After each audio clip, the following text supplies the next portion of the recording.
Chapter 1. The Roar of the North. There was a time when the world seemed quieter. Before great empires knew their names. Before their sails cut the mists of foreign seas.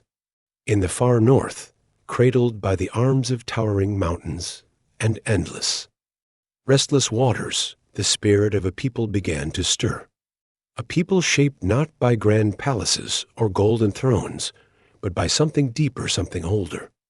The rhythm of the tides, the patience of stone, the quiet ferocity of winter, the lands of Scandinavia, cloaked in thick forests and broken by sharp fjords, waited in stillness. Here, in the hush of snow and the sigh of cold winds, life demanded endurance. It asked not for dreams of luxury, but for a fierce kind of wisdom, to respect the sea's hunger, to know the quiet language of the trees, and to find warmth where the sun gave little. The Viking age did not explode into being. It whispered first like a low hum beneath the earth. Generations of farmers, hunters, and fishermen lived side by side with hardship. But hardship did not bend them. It carved them like ice sculpting stone. A patience born not of choice, but of necessity, settled deep into their bones. It was a patience that would one day surge into motion as suddenly and irresistibly as an avalanche breaking free. In those early centuries, there were no kings with mighty armies, no endless rows of longships waiting on the shores, only small communities, families bound tightly together by blood, by land, and by the promise of the coming spring. They tilled stubborn soil, mended their nets, and told stories by firelight, stories that spoke of spirits in the forests and giants beyond the horizon. Yet beneath the quiet routine of life, something waited, a hunger for something more than mere survival, a longing written in the stars, whispered by the restless sea. The world would soon awaken to their arrival. But before history could give them a name, they had to first give shape to their own spirit. In the frozen breath of the north, the Viking soul was born, a world carved by ice. And to understand the Vikings, one must first understand their world. A place where the seasons could be as cruel as they were beautiful, where winter rained long and heavy, pressing against the ribs of every living thing, where the thaw came not with gentle warmth, but with sudden floods and the cracking of ice. The land itself was a lesson in endurance. Rocky coastlines battered by endless waves. Forests dense and dark, hiding both life and threat. Rivers that slumbered under ice half the year. Crops coaxed from stubborn soil only to wither under early frosts. Every breath was hard-won. Every meal a small victory. The people who thrived here were not built for luxury. They were built for resilience. Children learned early that nature was a teacher without mercy. A sudden storm could swallow a fishing boat. A hard winter could hollow a village. Only those who adapted, those who respected both the fury and the gifts of the land could hope to endure. Homes were simple but strong, stitched from timber and earth. Community was not just comfort.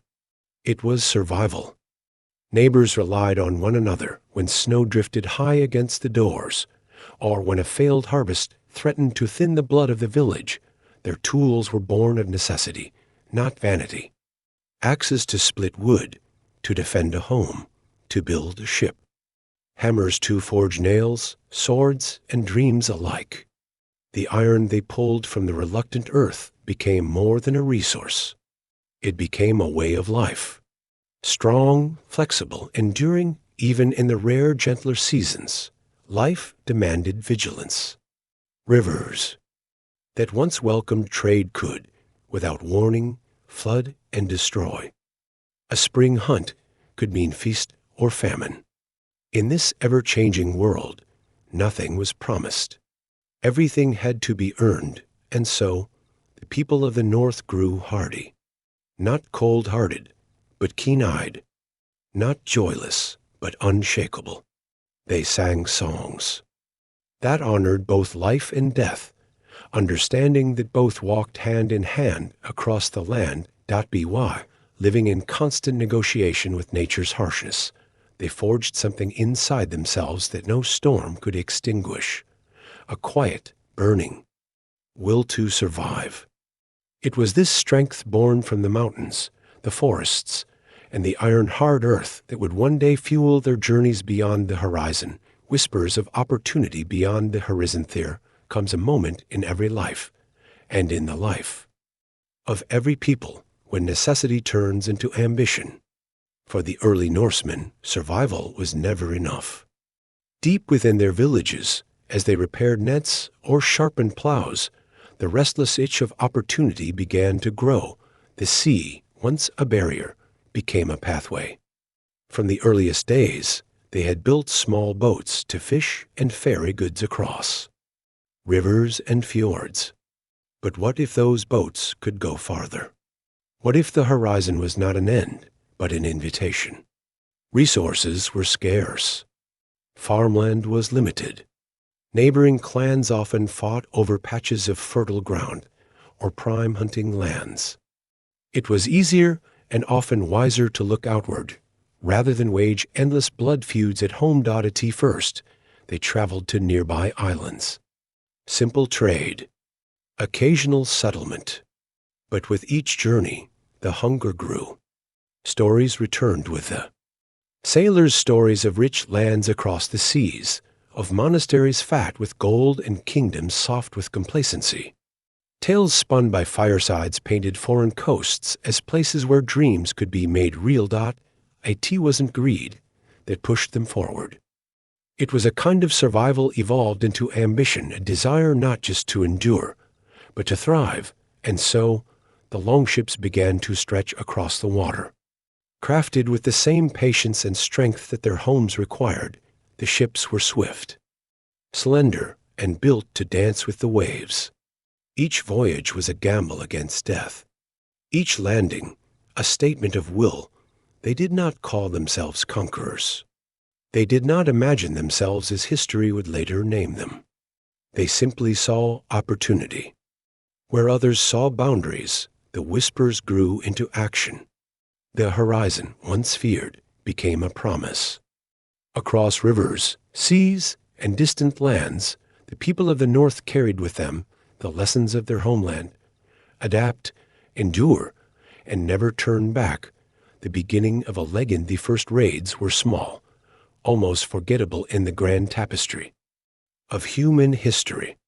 A monastery sacked. A coastal village plundered. Gold, yes, but more importantly, pride. A declaration that the sea was no longer a barrier, but a bridge.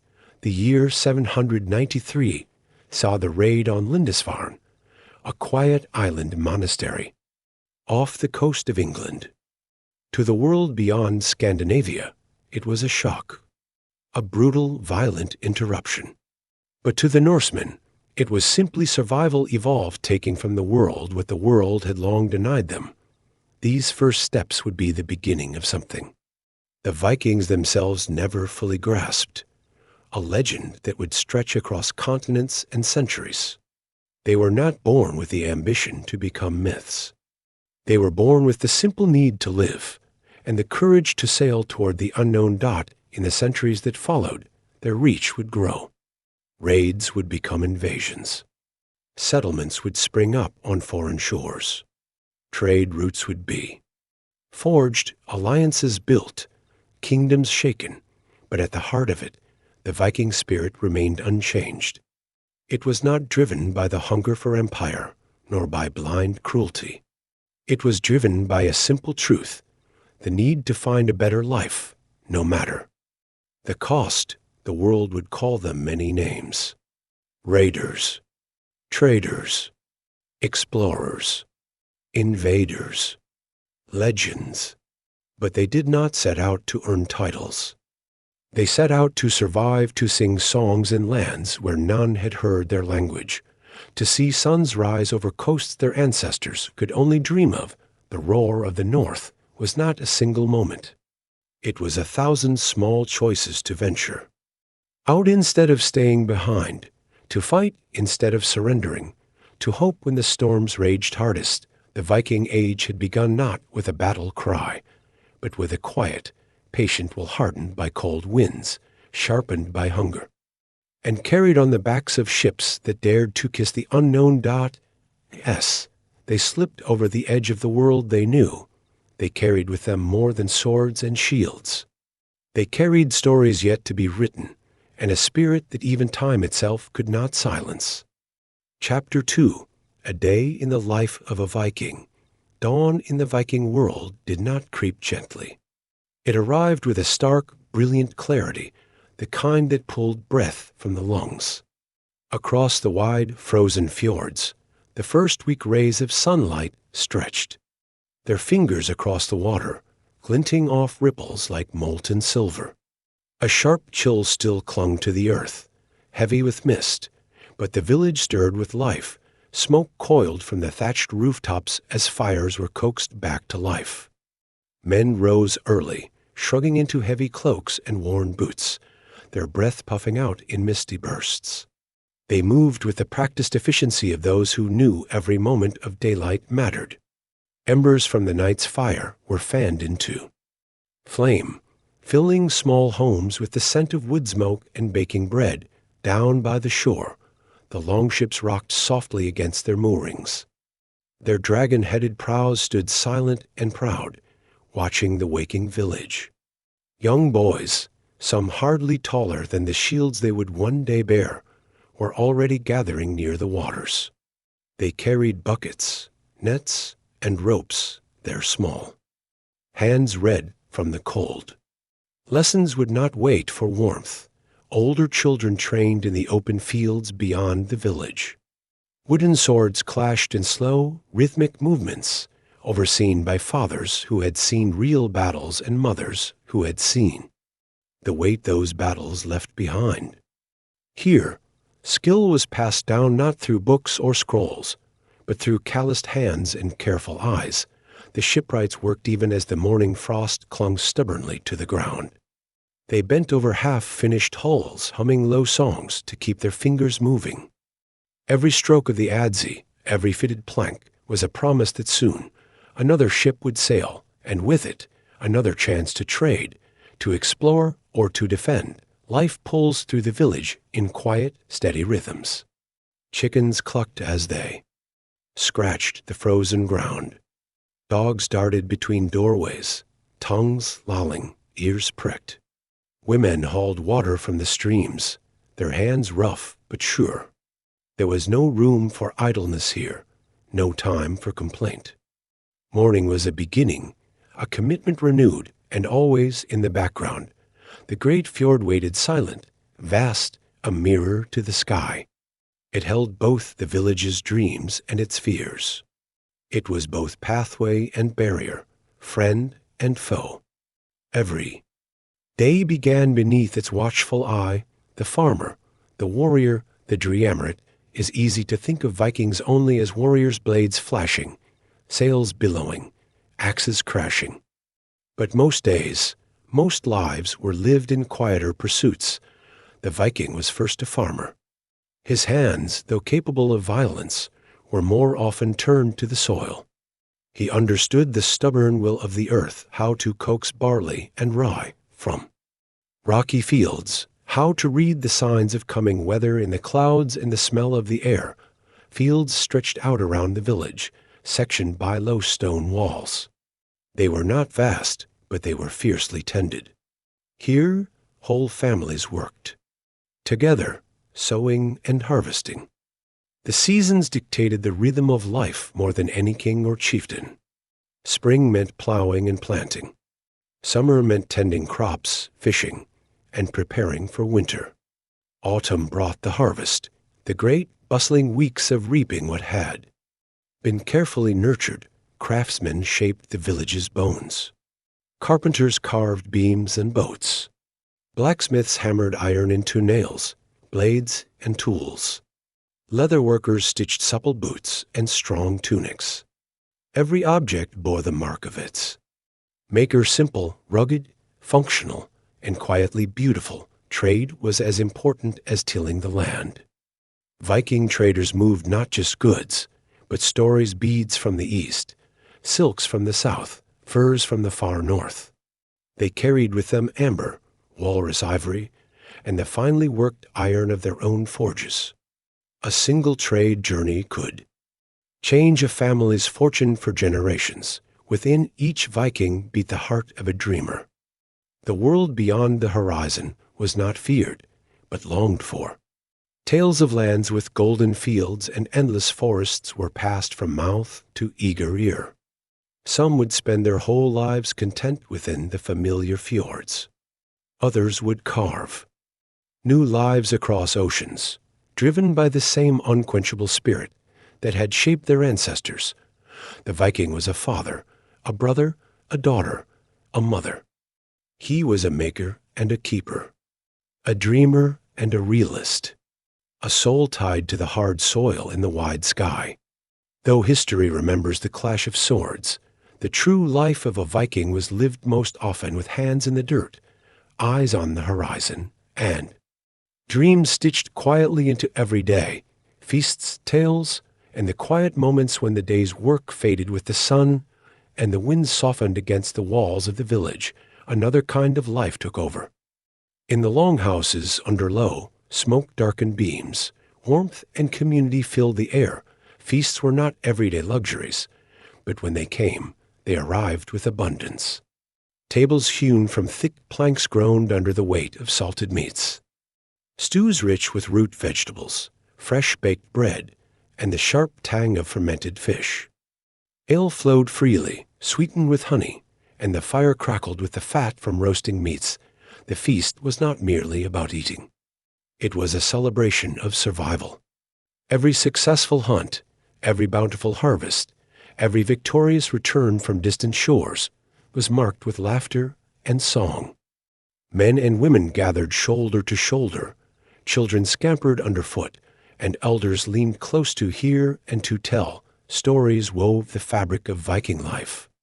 Skalds, the honored poets and storytellers, stood by the fire and spun words into gold.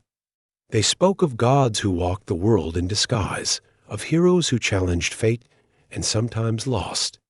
Every story carried lessons about courage, about wit, about the fragile beauty of life. Songs rose into the rafters, slow and haunting, or fast and raucous, depending on the mood. Hands clapped in rhythm, feet stomped the packed earth floors, and for a little while, the world beyond the walls could be forgotten, even in quieter moments when the embers glowed low and only whispers remained. There was connection. A mother, weaving cloth by firelight. A father carving small wooden figures for his children. Friends leaning close to share a jest or a memory. Lovers speaking in low voices about futures they dared only dream. In these moments, the Viking heart revealed itself most clearly not in battle cries or raging seas, but in simple, steadfast joys. In the sharing of food, of stories, of life. Itself, the night stretched long, but the warmth lingered longer.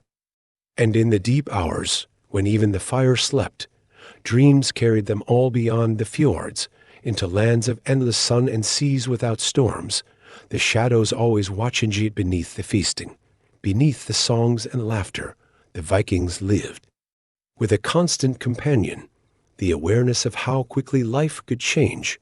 The land that gave them life could just as easily take it away.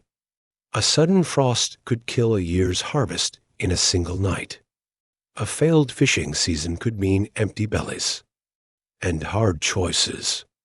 Disease, invisible and merciless, could sweep through a village with the speed of winter storms. There were no walls high enough to keep every enemy out. Rival clans might covet fertile fields or seek vengeance for old grudges. A ship's sail on the horizon could mean returning traders or raiders. Even among their own, disputes over land, honor, or leadership could flare into bloodshed. The Vikings were stoic, but not unfeeling. They did not romanticize danger. They prepared for it.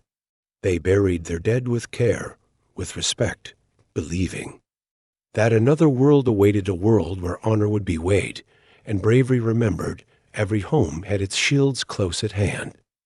Every village trained its young in the ways of the sword and the axe, not because they loved violence, but because they understood necessity. Their gods, too, reflected this reality. The Norse pantheon was filled with deities who faced death, who knew betrayal, who struggled and fought and wept. Life was not a smooth path. It was a voyage through uncertain waters. Still, they did not live in fear. They lived with an understanding that to be alive was to be vulnerable, and to love life was to accept its risks.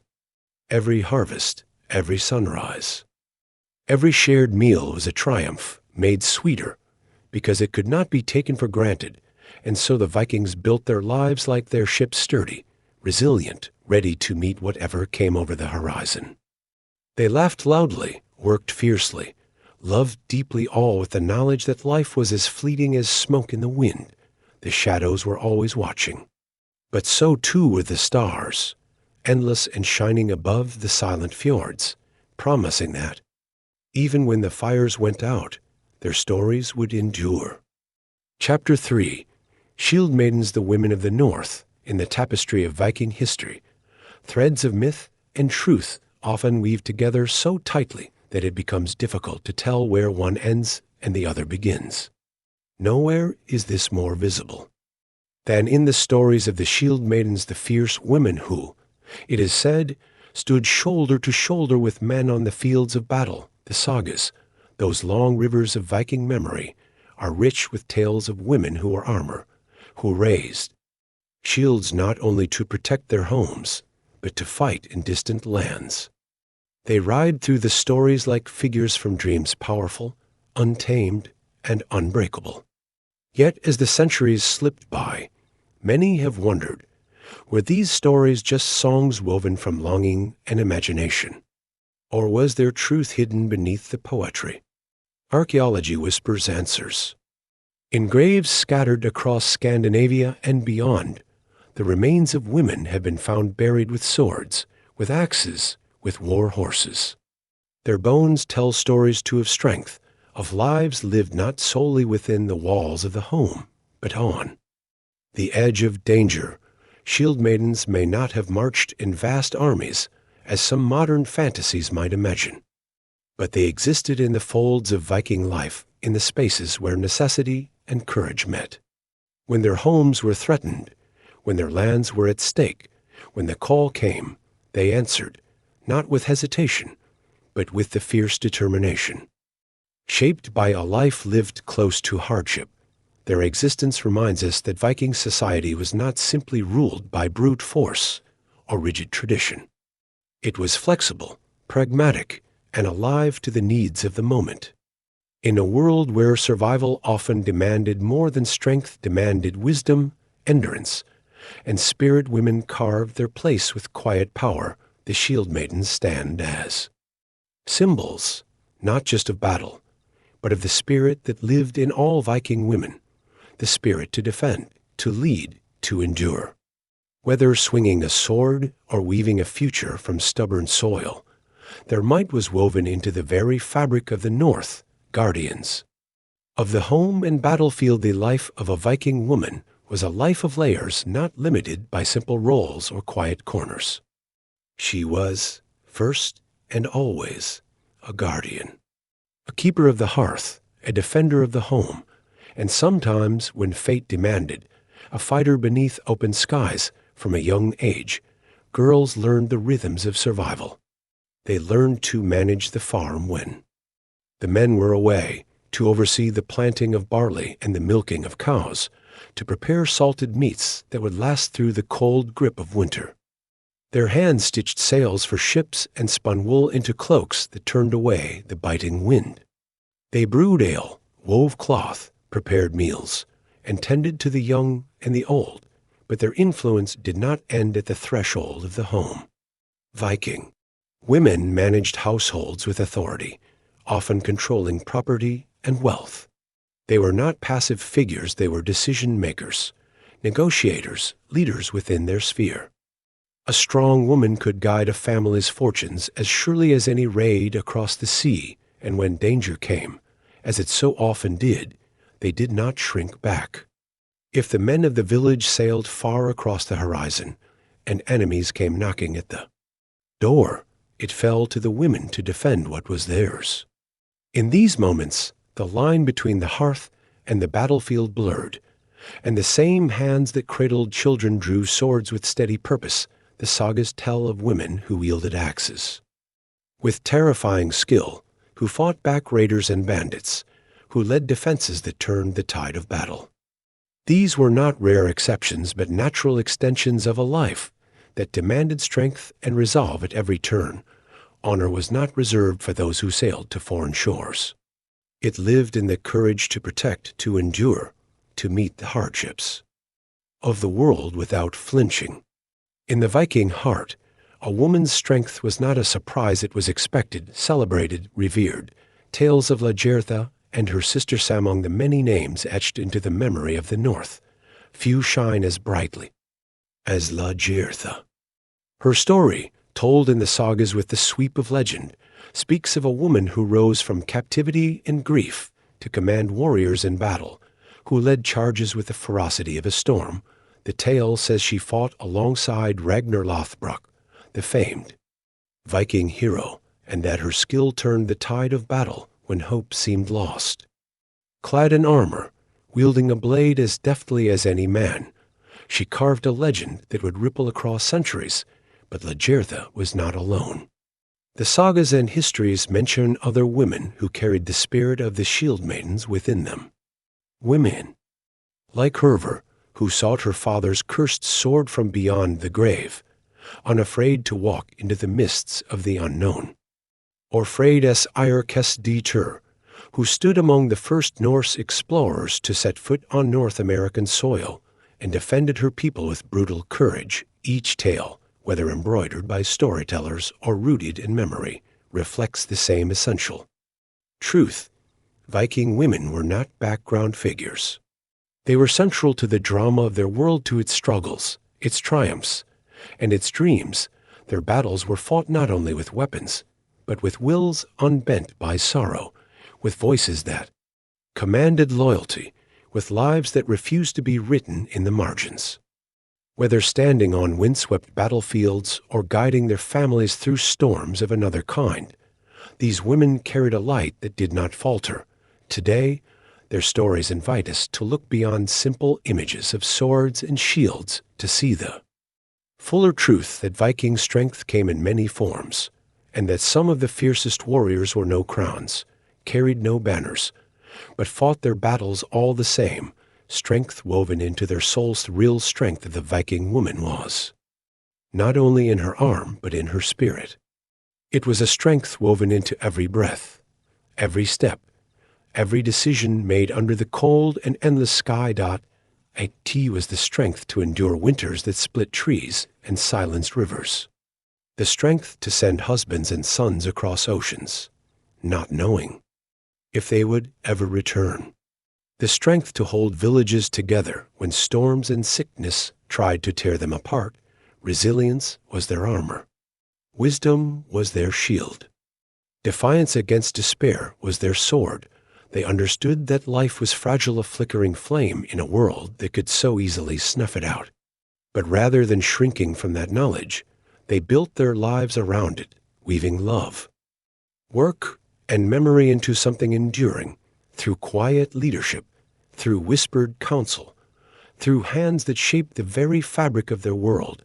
They ensured that their families, their communities, and their people endured. The stories of the Shieldmaidens are beautiful because they capture the extraordinary. But the daily courage of the unnamed women, those whose names the sagas forgot, was no less heroic. In every meal prepared, in every loom worked through the long darkness, in every child raised to be fierce and wise, their legacy was built today. The image of the Shieldmaiden stands tall, a figure of battle. Yes, but more than that. A figure of persistence, of hope, of strength that does not need to roar to be heard. As the winds still dance across the fjords, and the stars still wheel. Above the forests of the north, the spirit of those women lingers quiet, enduring, and strong beyond measure. Chapter 4. Gods Among Men. Viking Religion and Mythology. In the cold, shadowed lands of the north, the gods were never distant figures trapped in some unreachable heaven. They walked among the people, breathed the same icy air, and carried the same scars of struggle. They were reflections of the Vikings themselves, mighty, flawed, wise, and sometimes tragic. Odin, the Owl-Father, stood at the center of this living tapestry, a figure cloaked not just in power, but in mystery. With one eye sacrificed for wisdom and ravens perched on his shoulders, Odin was both a seeker and a king. He traveled not just the vast skies, but also the hidden paths of knowledge, driven by a hunger to understand the secrets of life and death. In his gaze lived the endless questioning of the Viking soul, the need to know, to see, to master what others could not. Close beside him was Thor the Thunder, the protector. Where Odin's wisdom was shadowed and complex, Thor's strength was clear as a hammer stroke. Wielding Mjolnir, the mighty hammer that could crush mountains and summon storms, Thor stood between humanity and the chaotic forces that sought to destroy it. His was the strength that defended the hearth, the farmstead, the fragile bonds of daily life. Their stories, along with those of Freyja, Loki, Heimdall, and countless others, formed the beating heart of Norse mythology. The gods loved, quarreled, wept, and fought with a passion that mirrored the struggles of the people who told their tales. They were not distant judges. They were kin. When the Vikings looked up at the swirling northern lights, or listened to the rumble of distant thunder across the fjords, they did not feel alone. They felt the nearness of beings who lived as fiercely and as vulnerably as they. Did faith for them was not blind obedience. It was a relationship, a conversation across the boundary between the mortal and the divine, a shared struggle against chaos, cold, and time, runes, rituals, and the sacred treason, the Viking world. Magic was not an illusion or a trick of the eye. It was a thread woven through the fabric of everyday life, subtle, powerful, and always near. At the center of their mystical practices were the runes. These simple yet powerful symbols were more than letters. They were tools of fate, each one carrying weight, meaning, and hidden strength. Carved into stones, bone, and wood, runes were used to mark graves, bless weapons, and call upon unseen forces. They were whispered over newborns and traced into the hulls of ships, binding destiny with strokes of belief. The act of carving runes was a ritual in itself, slow, deliberate, filled with intent. Each rune was a doorway, a prayer, a promise. To know the runes was to touch the roots of the world itself. Sacred trees also held profound meaning. Yggdrasil, the great world tree, stood at the center of Norse cosmology, its roots reaching into the underworld, its branches brushing the heavens. It was not merely a symbol. It was life itself, binding all realms together in a vast, eternal dance. Many villages had sacred groves, places where the old magic still whispered.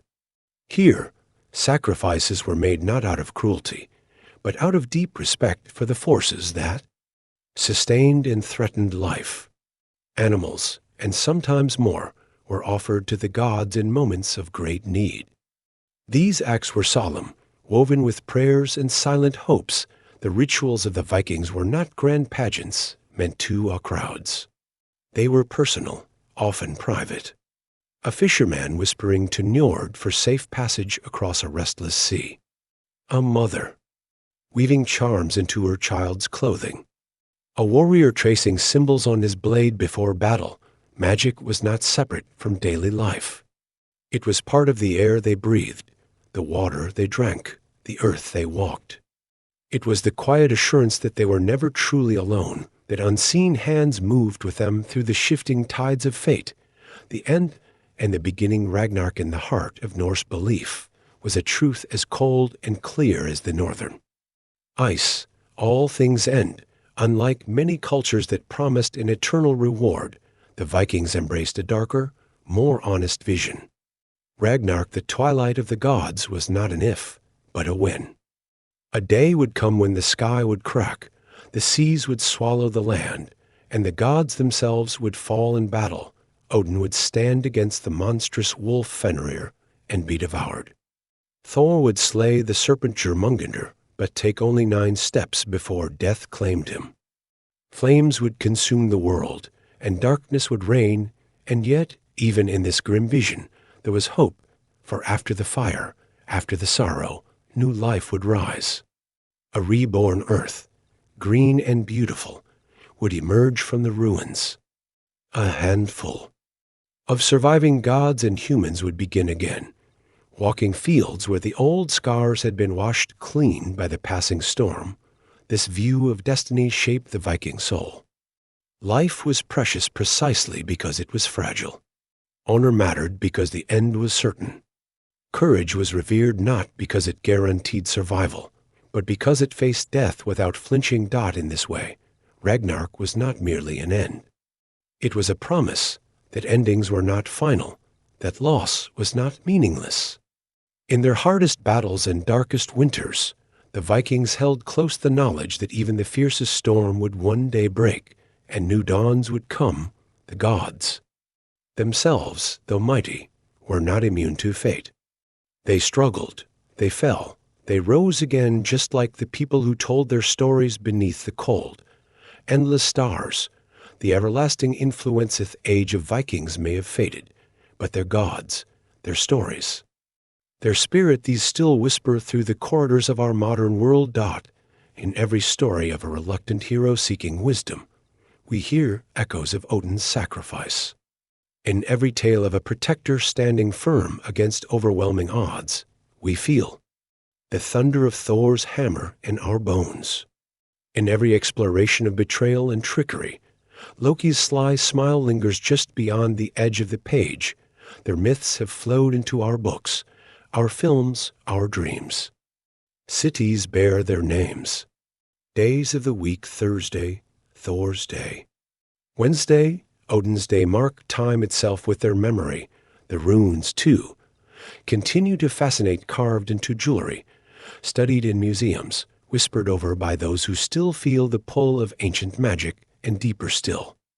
The Viking spirit survives in how we see the world, the belief that life is a voyage across dangerous seas, that loss is not failure, that courage is found not in avoiding sorrow, but in facing it head-on, even as centuries pile like snowdrifts. Between us and those ancient shores, something of their soul endures, something fierce, curious, and beautifully defiant. In quiet moments, when the wind howls against the windows or the stars burn cold above the trees, we can still feel them. Close. Not as distant gods, but as kin, as fellow travelers facing the long night with songs on their lips and courage in their hearts. The sagas continue, not only in the echoes of history, but in the simple, enduring dreams of every heart that dares to face the unknown. Chapter 5. Ragnar Lothbrok, the legend awakens, in the misty folds of early Viking history, where fact and story entwine like roots of an ancient tree. There rises the figure of Ragnar Lothbrok, a man who began not with a sword in his hand, but with the earth beneath his fingernails. Before he was a legend, Ragnar was a farmer. He worked the stubborn soil of Denmark or Sweden, depending on which saga one chooses to believe. His days were shaped by the familiar labors of life close to the land, planting crops, tending animals, preparing for winters that showed no mercy. It was an honest life, a hard life, a life like thousands of others across the north. But Ragnar was not content with the boundaries of the field or the familiar pathways of tradition. Beneath the quiet labor of his hands burned a restless heart. He dreamed not just of harvests, but of horizons. Not merely of survival, but of greatness. In a world ruled by kings and jarls, where bloodlines often dictated fate, Ragnar dared to imagine another path, one where cunning, courage, and vision could carve a different destiny. He studied the movements of the sea, the weaknesses of distant shores, and the whispered rumors of rich, undefended lands beyond the waves. He did not reject his roots. He built upon them. From the rhythms of farming, he learned patience. From the harshness of the seasons, he drew resilience. And from the small, steady victories of daily life, he crafted a larger dream, to rise beyond the fields and carve his name into the bones of the world. In the quiet hours before dawn, as the mist hung low over the fjords, Ragnar stood at the edge of the known world and gazed outward, not with fear, but with fierce yearning. His was a spirit too large for the boundaries that sought to contain it. The farmer would soon become a warrior. The man would soon become a myth. Dragons of the Sea began, as many great journeys do. With ships, Ragnar turned his gaze to the waters that stretched beyond the known world. He saw opportunity where others saw only danger. The seas, treacherous and wild, became his chosen road, with longships sleek, swift, and shallow-bottomed. Ragnar and his followers cut through the waves like dragons breathing mist. Their ships were marvels of craftsmanship, able to slip up rivers and across oceans alike, vessels that seemed almost living things in the hands of skilled oarsmen. Ragnar's early raids struck not vast kingdoms, but isolated monasteries and settlements, places rich in gold, in books, in relics, and, most importantly, in surprise. The monks of Lindisfarne, the coastlines of Francia, the quiet shores of England all fell before the sudden, merciless storms that Ragnar unleashed. But he was not merely a brute force. Ragnar understood the value of timing, of fear, of reputation. He raided when others rested. He struck from directions deemed impossible. His name spread faster than his ships could sail, carried by trembling survivors, whispered in the courts of kings, feared in the prayers of peasants. These voyages were not random acts of violence. They were calculated, strategic, bold. Ragnar was building something greater than wealth. He was building a legacy, one raid at a time, shaping a new reality where a farmer could rise as high as any king. Every beach they landed upon, every river they followed inland, every treasure they seized, fed the legend. Songs grew like wildflowers in his wake, songs of a man who commanded the sea, whose eyes could see beyond the edge of the known world. The dragons of the sea had awakened, and at their head rode Ragnar, dreaming of thrones not yet seen, fame, betrayal, and the snake pit. But fame is a double-edged sword, as bright and as dangerous as the blades Ragnar's warriors carried into battle. As Ragnar's renown grew, so too did the jealousy and fear of those who ruled the lands he sought to touch. Kings who once dismissed the raiders from the north as mere pirates now trembled at the thought of Ragnar's ships blackening their shores. In time, Ragnar set his sights on greater prizes. Legends tell of his attempt to invade England with a smaller fleet against advice, against odds. Some say it was pride. Others say it was prophecy, captured by King Law of Northumbria after a failed assault. Ragnar faced death not on the battlefield, but in the cold, calculated cruelty of execution. No warrior's death in the clash of steel, but a slow, merciless end thrown into a pit of venomous snakes. Yet even here, Ragnar's spirit refused to be extinguished. As the snakes bit and coiled around him, as the venom burned through his blood, Ragnar, it is said, sang. He spoke of the battles he had won, the sons he had fathered, the seas he had crossed. He spoke not with fear, but with pride. His last words were a promise, a warning that his sons would come to avenge him, to shake the foundations of kingdoms that dared to betray their kind. In that pit, Ragnar did not fall into oblivion. He rose into legend. His death did not end his story. It amplified it, sending ripples through the hearts of his people and striking fear into the hearts of his enemies. Ragnar's fall was not a defeat. It was the lighting of a beacon, a call to arms that would echo across the north and beyond. The man was gone. The myth had only just begun, a legacy set aflame. Ragnar's sons, Ivar the Boneless, Bjorn Ironside, Sigurd's snake in the eye, and others would rise in the shadow of their father's legend. They would lead the great heathen army across England, unleashing vengeance with a fury that seemed almost divine. But Ragnar's true legacy was not merely in the conquests that followed. It was in the spirit. He unleashed a spirit that refused to be confined, that sought new shores, that challenged the very structures of power across Europe. Because of Ragnar, the Viking world no longer saw itself as confined to the edges of civilization. The North would sail farther, settle deeper, dream bigger. From the rivers of Russia to the coasts of North America, from the halls of kings to the marketplaces of Constantinople, echoes of Ragnar's defiance would shape the centuries to come. He had shown them what was possible, that a man born to the soil could command oceans, that a farmer could become a king, not by blood, but by daring. The flames lit by Ragnar's voyages and visions would blaze long after his bones crumbled into dust. They would burn in the fires of exploration, of conquest, of stories told in longhouses on dark winter nights. Even now, when we speak of Vikings, when we imagine the dragon-headed ships cutting across misty seas, when we think of courage that defies the impossible, it is Ragnar's shadow we walk within. He was not perfect. He was not invincible. But he was unforgettable, and in the deep places of memory, where myths and truth intertwine, Ragnar Lothbrok still sails chasing horizons, defying fate and reminding us that greatness is not given. It is taken, seized with both hands, and carried into legend. Chapter 6. Ivar the Boneless, the cunning wolf, in a world that revered strength, the crushing grip of a warrior, the sure stride across rocky fields. Ivar entered life differently. The sagas tell of a boy born to Ragnar Lothbrok and a slog, wrapped not in triumph, but in uncertainty. His bones, they whispered, were weak, his body somehow strange. Some said he could not walk. Others said he moved like a serpent, graceful and terrifying. In those early years, it would have been easy to set him aside, to let nature's cold hand decide his fate.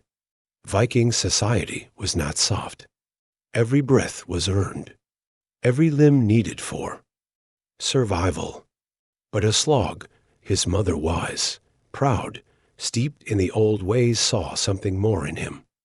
She fought for him, protected him, nurtured not just his body, but the bright, burning mind within.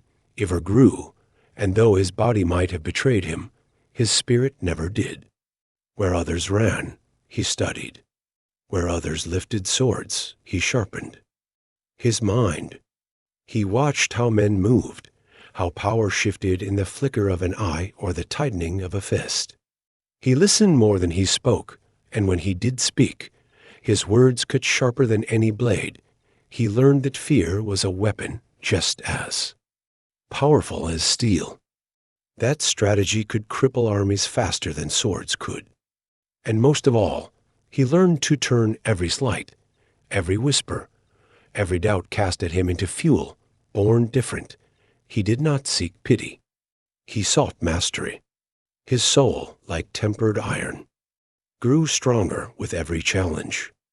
And behind his sharp gaze burned the unshakable certainty that he was meant not merely to survive, but to dominate, to lead, to make the world remember his name long after his bones returned to the earth. The great heathen army. The death of Ragnar Lothbrok was not a quiet thing. It tore through the north like a howl across a frozen field. Ragnar, once captured by King Law of Northumbria, had been thrown into a pit of snakes, betrayed, mocked, silenced. But his sons, scattered across distant shores, did not mourn. Quietly, among them, Ivar stood apart, while others raged, While others demanded blood, Ivar planned. He understood that revenge was not just about spilling blood. It was about reshaping the world in its wake, and so the great heathen army was born not a band of reckless raiders, but an organized, calculating force of unprecedented size and discipline. Warriors from every corner of the Viking world answered the call. Ships blackened the seas. The ground shook beneath the weight of warriors who followed not just a leader, but a legend reborn in Ivar's fierce will. They did not come merely to raid. They came to conquer. Ivar led with a brilliance that seemed almost unnatural. He read battlefields the way others read the sky. He exploited weakness, sowed fear, and struck with a precision that shattered kingdoms.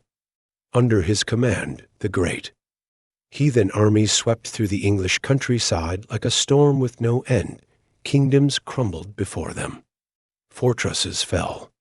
Cities that had once seemed untouchable were taken, brick by brick, spirit by spirit, yet it was not mindless slaughter. Ivar knew when to negotiate, when to deceive, when to make enemies doubt the safety of their own walls. His cruelty was not born of madness, but of cold, strategic necessity. Fear was a tool, and he wielded it with masterful ease when at last he captured King Law. Ivar did not offer a quick death. He crafted a punishment as legendary as the offense, the blood eagle, a brutal execution that carved agony into both flesh and memory. Whether myth or truth, the story served its purpose. It burned Ivar's vengeance into the soul of history. The great heathen army was not merely an avenging force. It was Ivar's masterpiece, a living proof that a boy once thought broken could bend the destiny of nations to his will. Fear and fascination as the years passed. Stories of Ivar the Boneless spread farther than the reach of his armies. Across smoky longhouses, across the gilded halls of foreign kings, even across whispered prayers and darkened churches, his name took on a life of its own. To his enemies, Ivar was not merely a man. He was a specter, ruthless, brilliant, and unstoppable. Mothers hushed their children with warnings that Ivar would come if they misbehaved. Soldiers dreamed of his dragon-prowed ships gliding through the mist.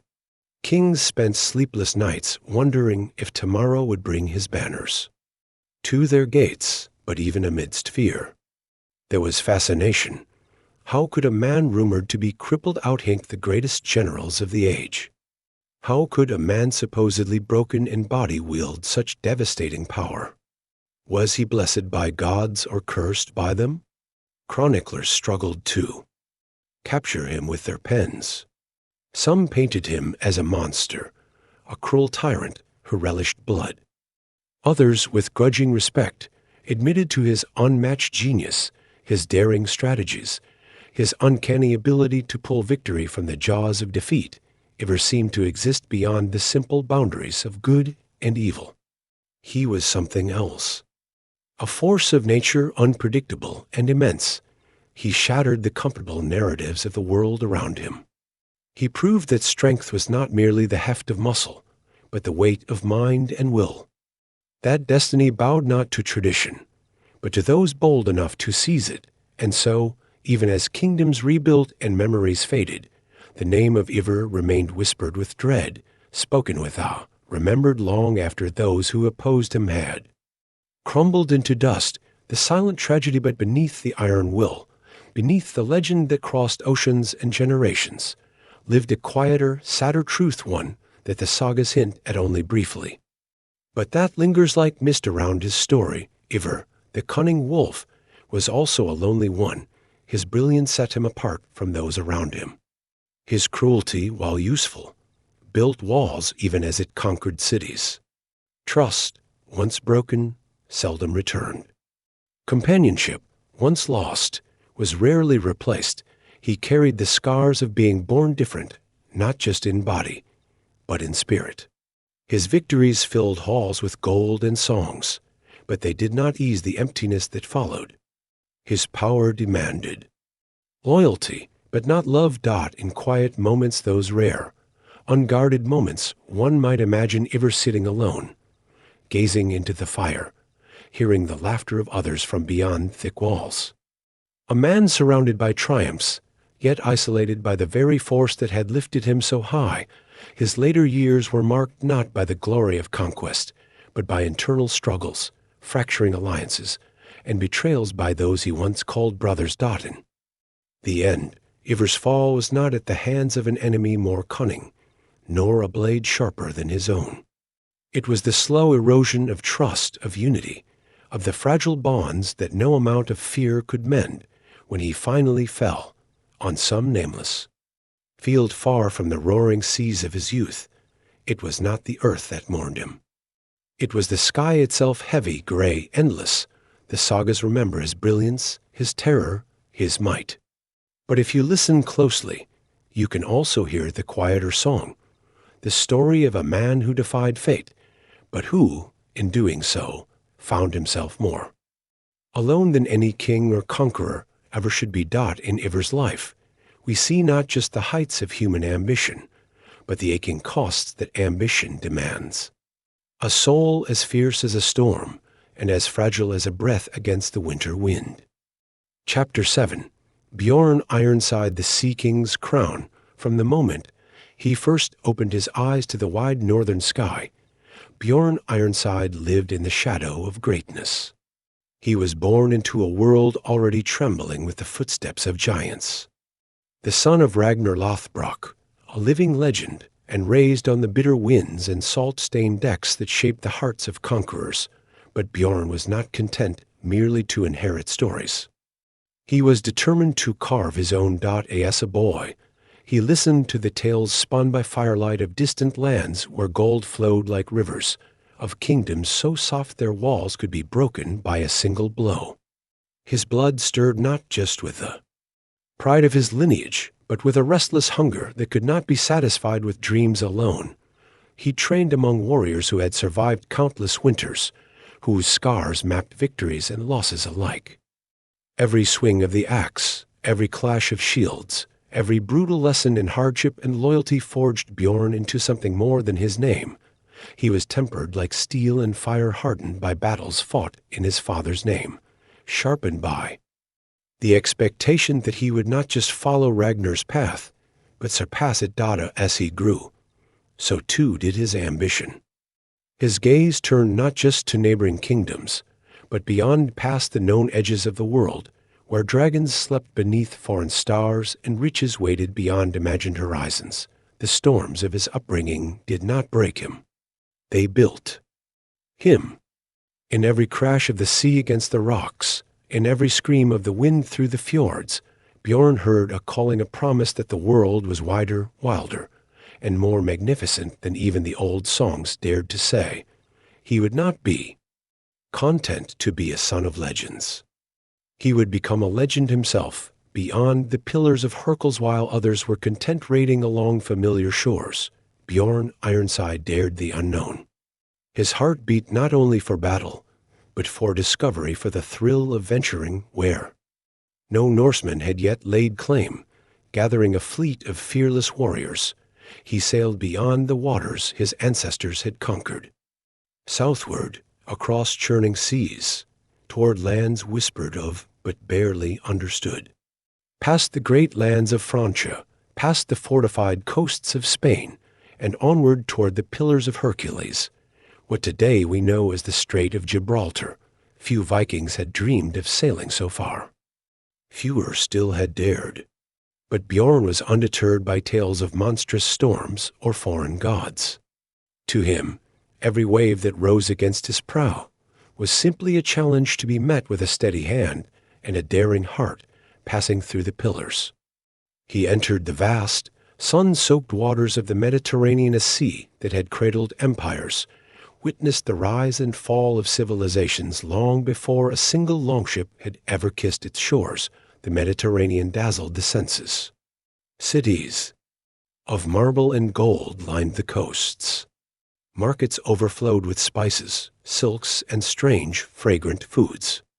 The sky burned bluer than anything Bjorn had ever seen in the cold, pale north. It was a new world rich, ripe, and unready for the storm that now sailed into its heart.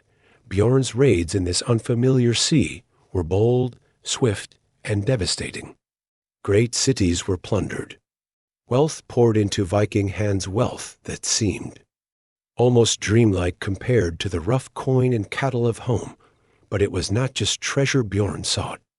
It was proof. Proof that no land was beyond Viking reach. Proof that even the oldest, mightiest empires of the south were vulnerable to the fierce spirit born under northern skies. Beyond the pillars, Bjorn Ironside carved a path not only into new worlds but into immortality. Victories without end. Victory became as natural to Bjorn as breathing. Across the Mediterranean and back in the familiar battlefields of the north, his name was carried on the lips of terrified kings and awed warriors alike. Bjorn Ironside, the unstoppable, the uncatchable, the storm with a human heart. He led attacks that shattered the defenses of mighty cities, outwitted armies many times the size of his own, and navigated treacherous waters in enemy alliances. With the skill of a born tactician, his forces sacked cities in Italy, including the famed city of Luna, a place so rich and so well defended that even seasoned warriors hesitated. The story goes that Bjorn, ever the cunning wolf, tricked the city's defenders by faking his own death. His men pleaded with the city leaders to allow them to bury their beloved captain within the walls. Once inside, they burst forth, swords flashing, and the city fell. Tales such as these, whether polished by time or sharpened by song, spoke to a truth larger than any single victory. Bjorn's genius was not just in the strength of his arm, but in the daring of his mind. He understood that warfare was a dance, sometimes brutal, sometimes subtle, and he moved through it with a grace that belied his fierce reputation. Every victory fed a deeper hunger within him, not for gold or even for land, but for something more elusive, the assurance that no ocean was too wide, no wall too high, no throne too distant. In a world bounded by fear and tradition, Bjorn Ironside carved his own reality, one where the impossible became merely the next great adventure. Yet even as victory followed victory, even as the songs grew louder and the treasures more glittering, there remained a restlessness within him, a longing not satisfied by conquests alone.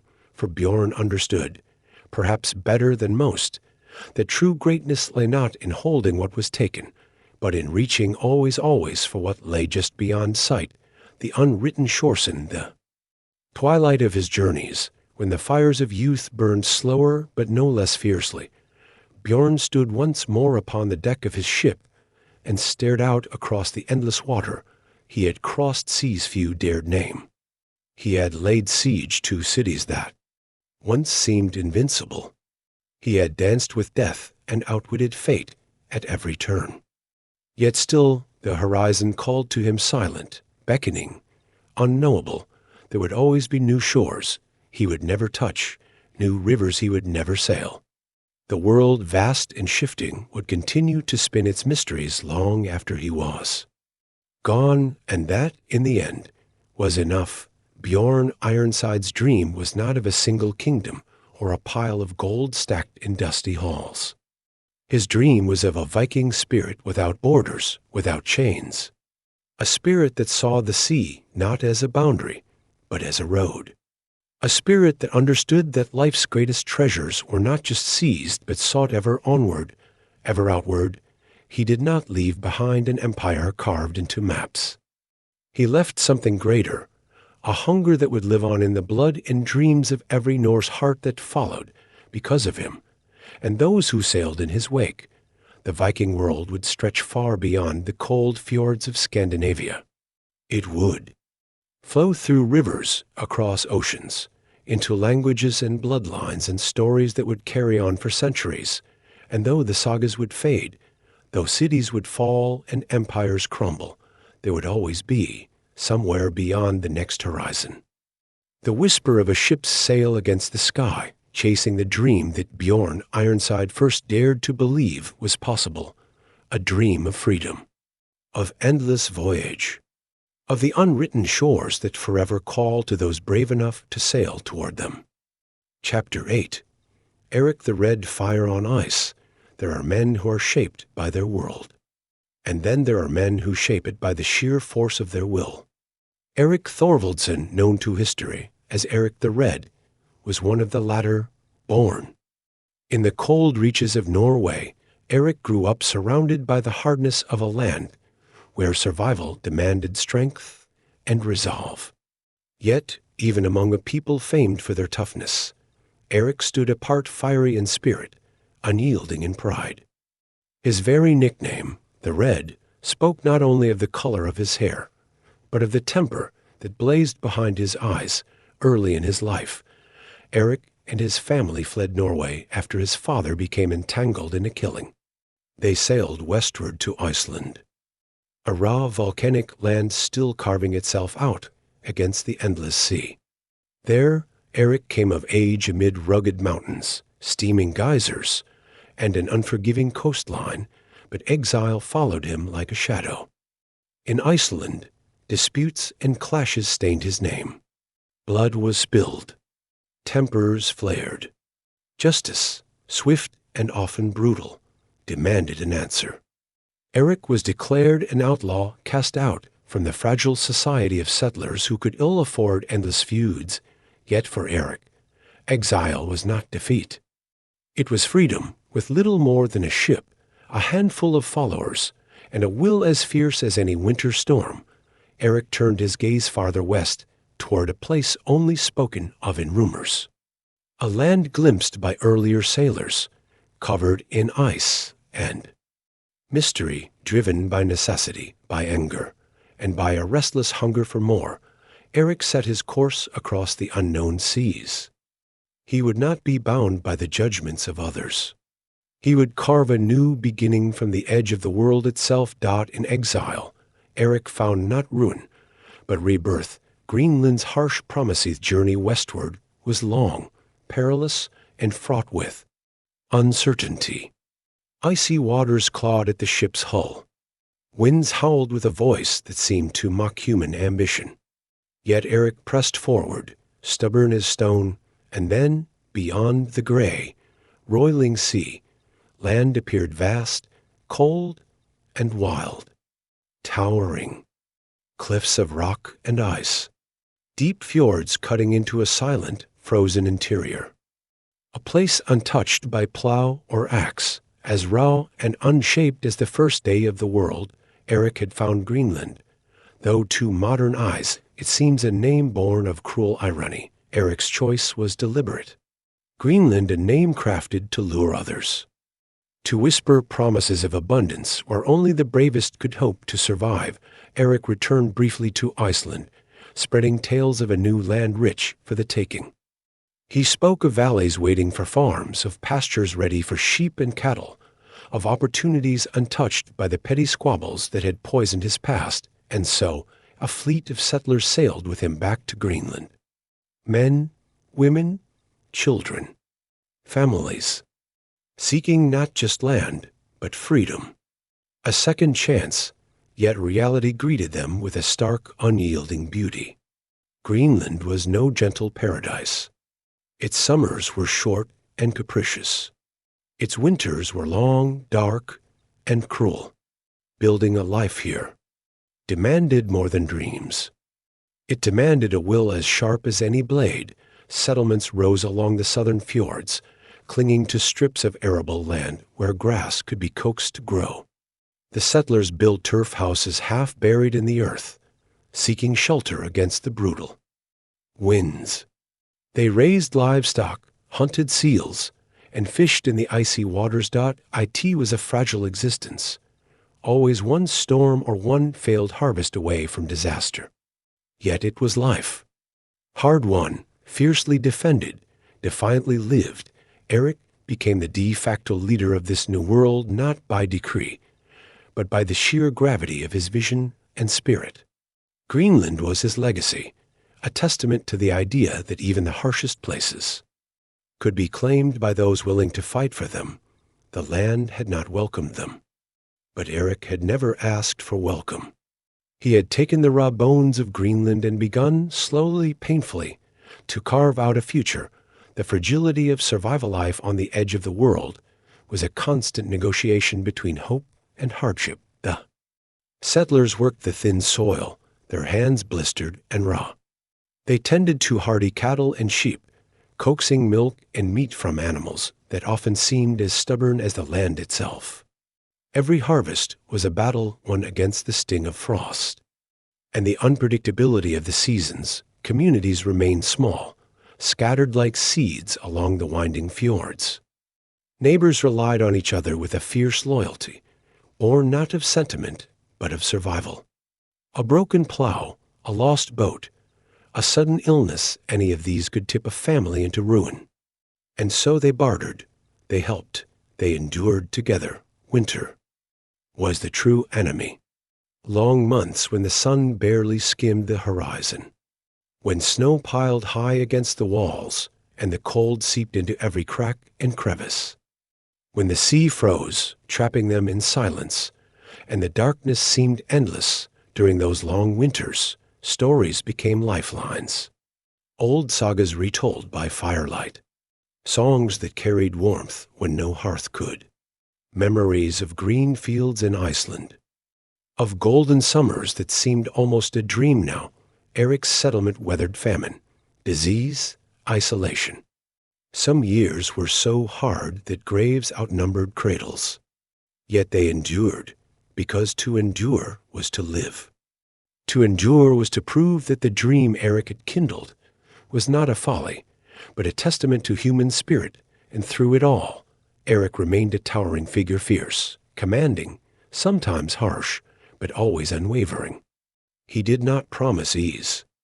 He promised only the chance to carve something lasting from a world that offered no favors, each breath drawn against the freezing wind, each seed coaxed into life from the rocky soil, was a quiet victory, a testament that even here, at the edge of everything, life could persist. The Erik the Red did not live to see Greenland become a kingdom, nor did he see his people master the unforgiving land in comfort.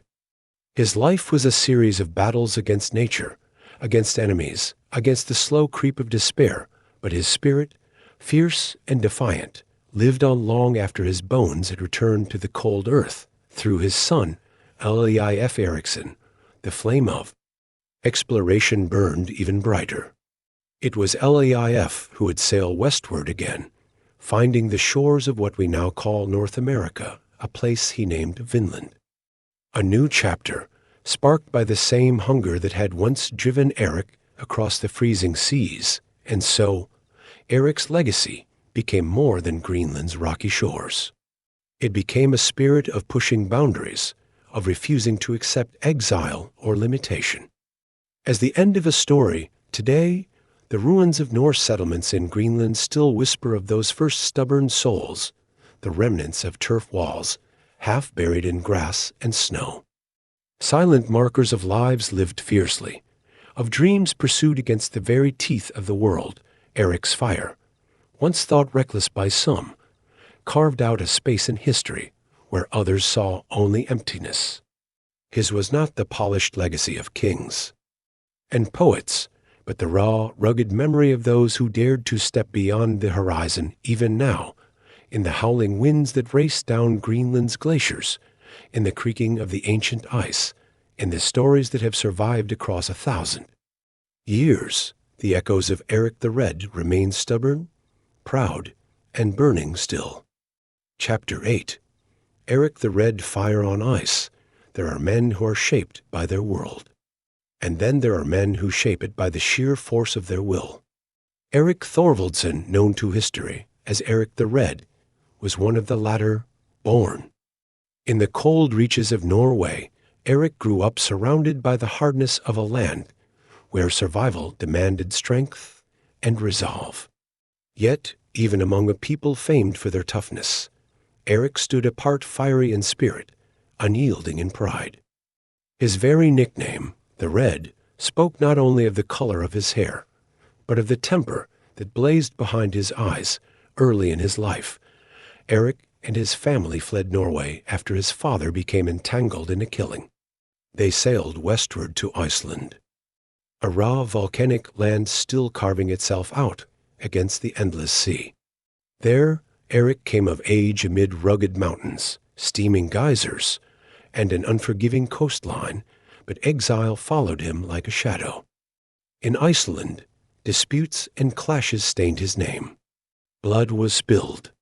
Tempers flared. Justice, swift and often brutal, demanded an answer.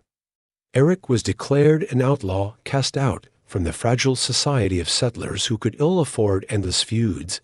Yet for Erik, exile was not defeat.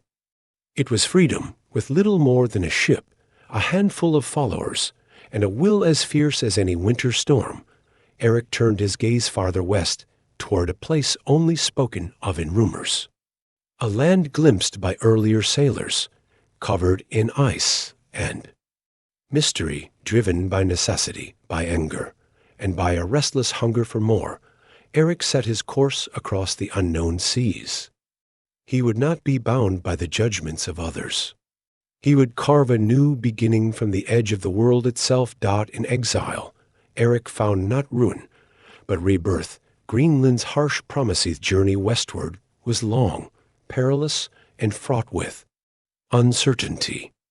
Icy waters clawed at the ship's hull. Winds howled with a voice that seemed to mock human ambition. Yet Erik pressed forward, stubborn as stone, and then, beyond the gray, roiling sea, land appeared vast, cold, and wild, towering. Cliffs of rock and ice, deep fjords cutting into a silent, frozen interior. A place untouched by plow or axe, as raw and unshaped as the first day of the world, Erik had found Greenland, though to modern eyes it seems a name born of cruel irony. Erik's choice was deliberate. Greenland, a name crafted to lure others, to whisper promises of abundance where only the bravest could hope to survive. Erik returned briefly to Iceland, spreading tales of a new land rich for the taking. He spoke of valleys waiting for farms, of pastures ready for sheep and cattle, of opportunities untouched by the petty squabbles that had poisoned his past, and so a fleet of settlers sailed with him back to Greenland.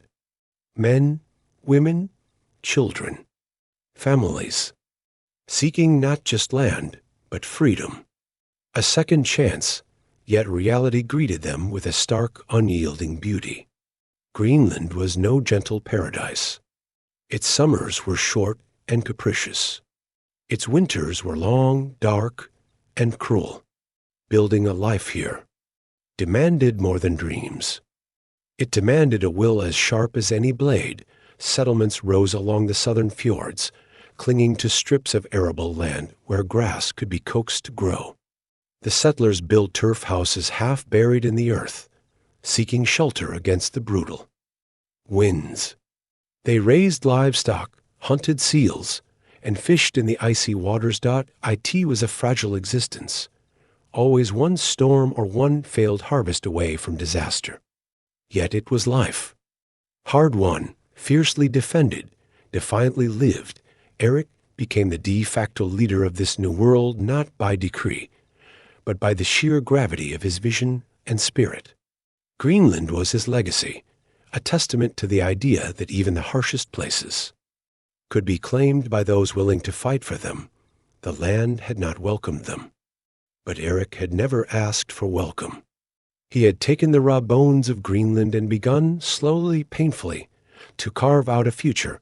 The fragility of survival life on the edge of the world was a constant negotiation between hope and hardship. The settlers worked the thin soil, their hands blistered and raw. They tended to hardy cattle and sheep, coaxing milk and meat from animals that often seemed as stubborn as the land itself. Every harvest was a battle won against the sting of frost and the unpredictability of the seasons. Communities remained small, scattered like seeds along the winding fjords. Neighbors relied on each other with a fierce loyalty, born not of sentiment, but of survival. A broken plow, a lost boat, a sudden illness, any of these could tip a family into ruin. And so they bartered, they helped, they endured together. Winter was the true enemy. Long months when the sun barely skimmed the horizon, when snow piled high against the walls and the cold seeped into every crack and crevice, when the sea froze, trapping them in silence, and the darkness seemed endless. During those long winters, stories became lifelines. Old sagas retold by firelight, songs that carried warmth when no hearth could, memories of green fields in Iceland, of golden summers that seemed almost a dream now. Erik's settlement weathered famine, disease, isolation. Some years were so hard that graves outnumbered cradles. Yet they endured, because to endure was to live. To endure was to prove that the dream Erik had kindled was not a folly, but a testament to human spirit, and through it all, Erik remained a towering figure, fierce, commanding, sometimes harsh, but always unwavering. He did not promise ease.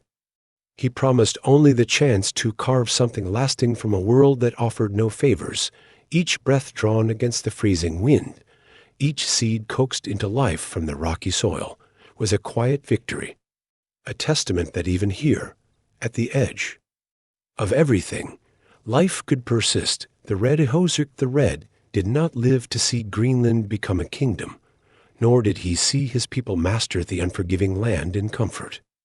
His life was a series of battles against nature, against enemies, against the slow creep of despair, but his spirit, fierce and defiant, lived on long after his bones had returned to the cold earth. Through his son, Leif Erikson, the flame of exploration burned even brighter. It was Leif who would sail westward again, finding the shores of what we now call North America, a place he named Vinland. A new chapter, sparked by the same hunger that had once driven Erik across the freezing seas, and so Erik's legacy became more than Greenland's rocky shores. It became a spirit of pushing boundaries, of refusing to accept exile or limitation. As the end of a story, today, the ruins of Norse settlements in Greenland still whisper of those first stubborn souls, the remnants of turf walls, half buried in grass and snow. Silent markers of lives lived fiercely, of dreams pursued against the very teeth of the world.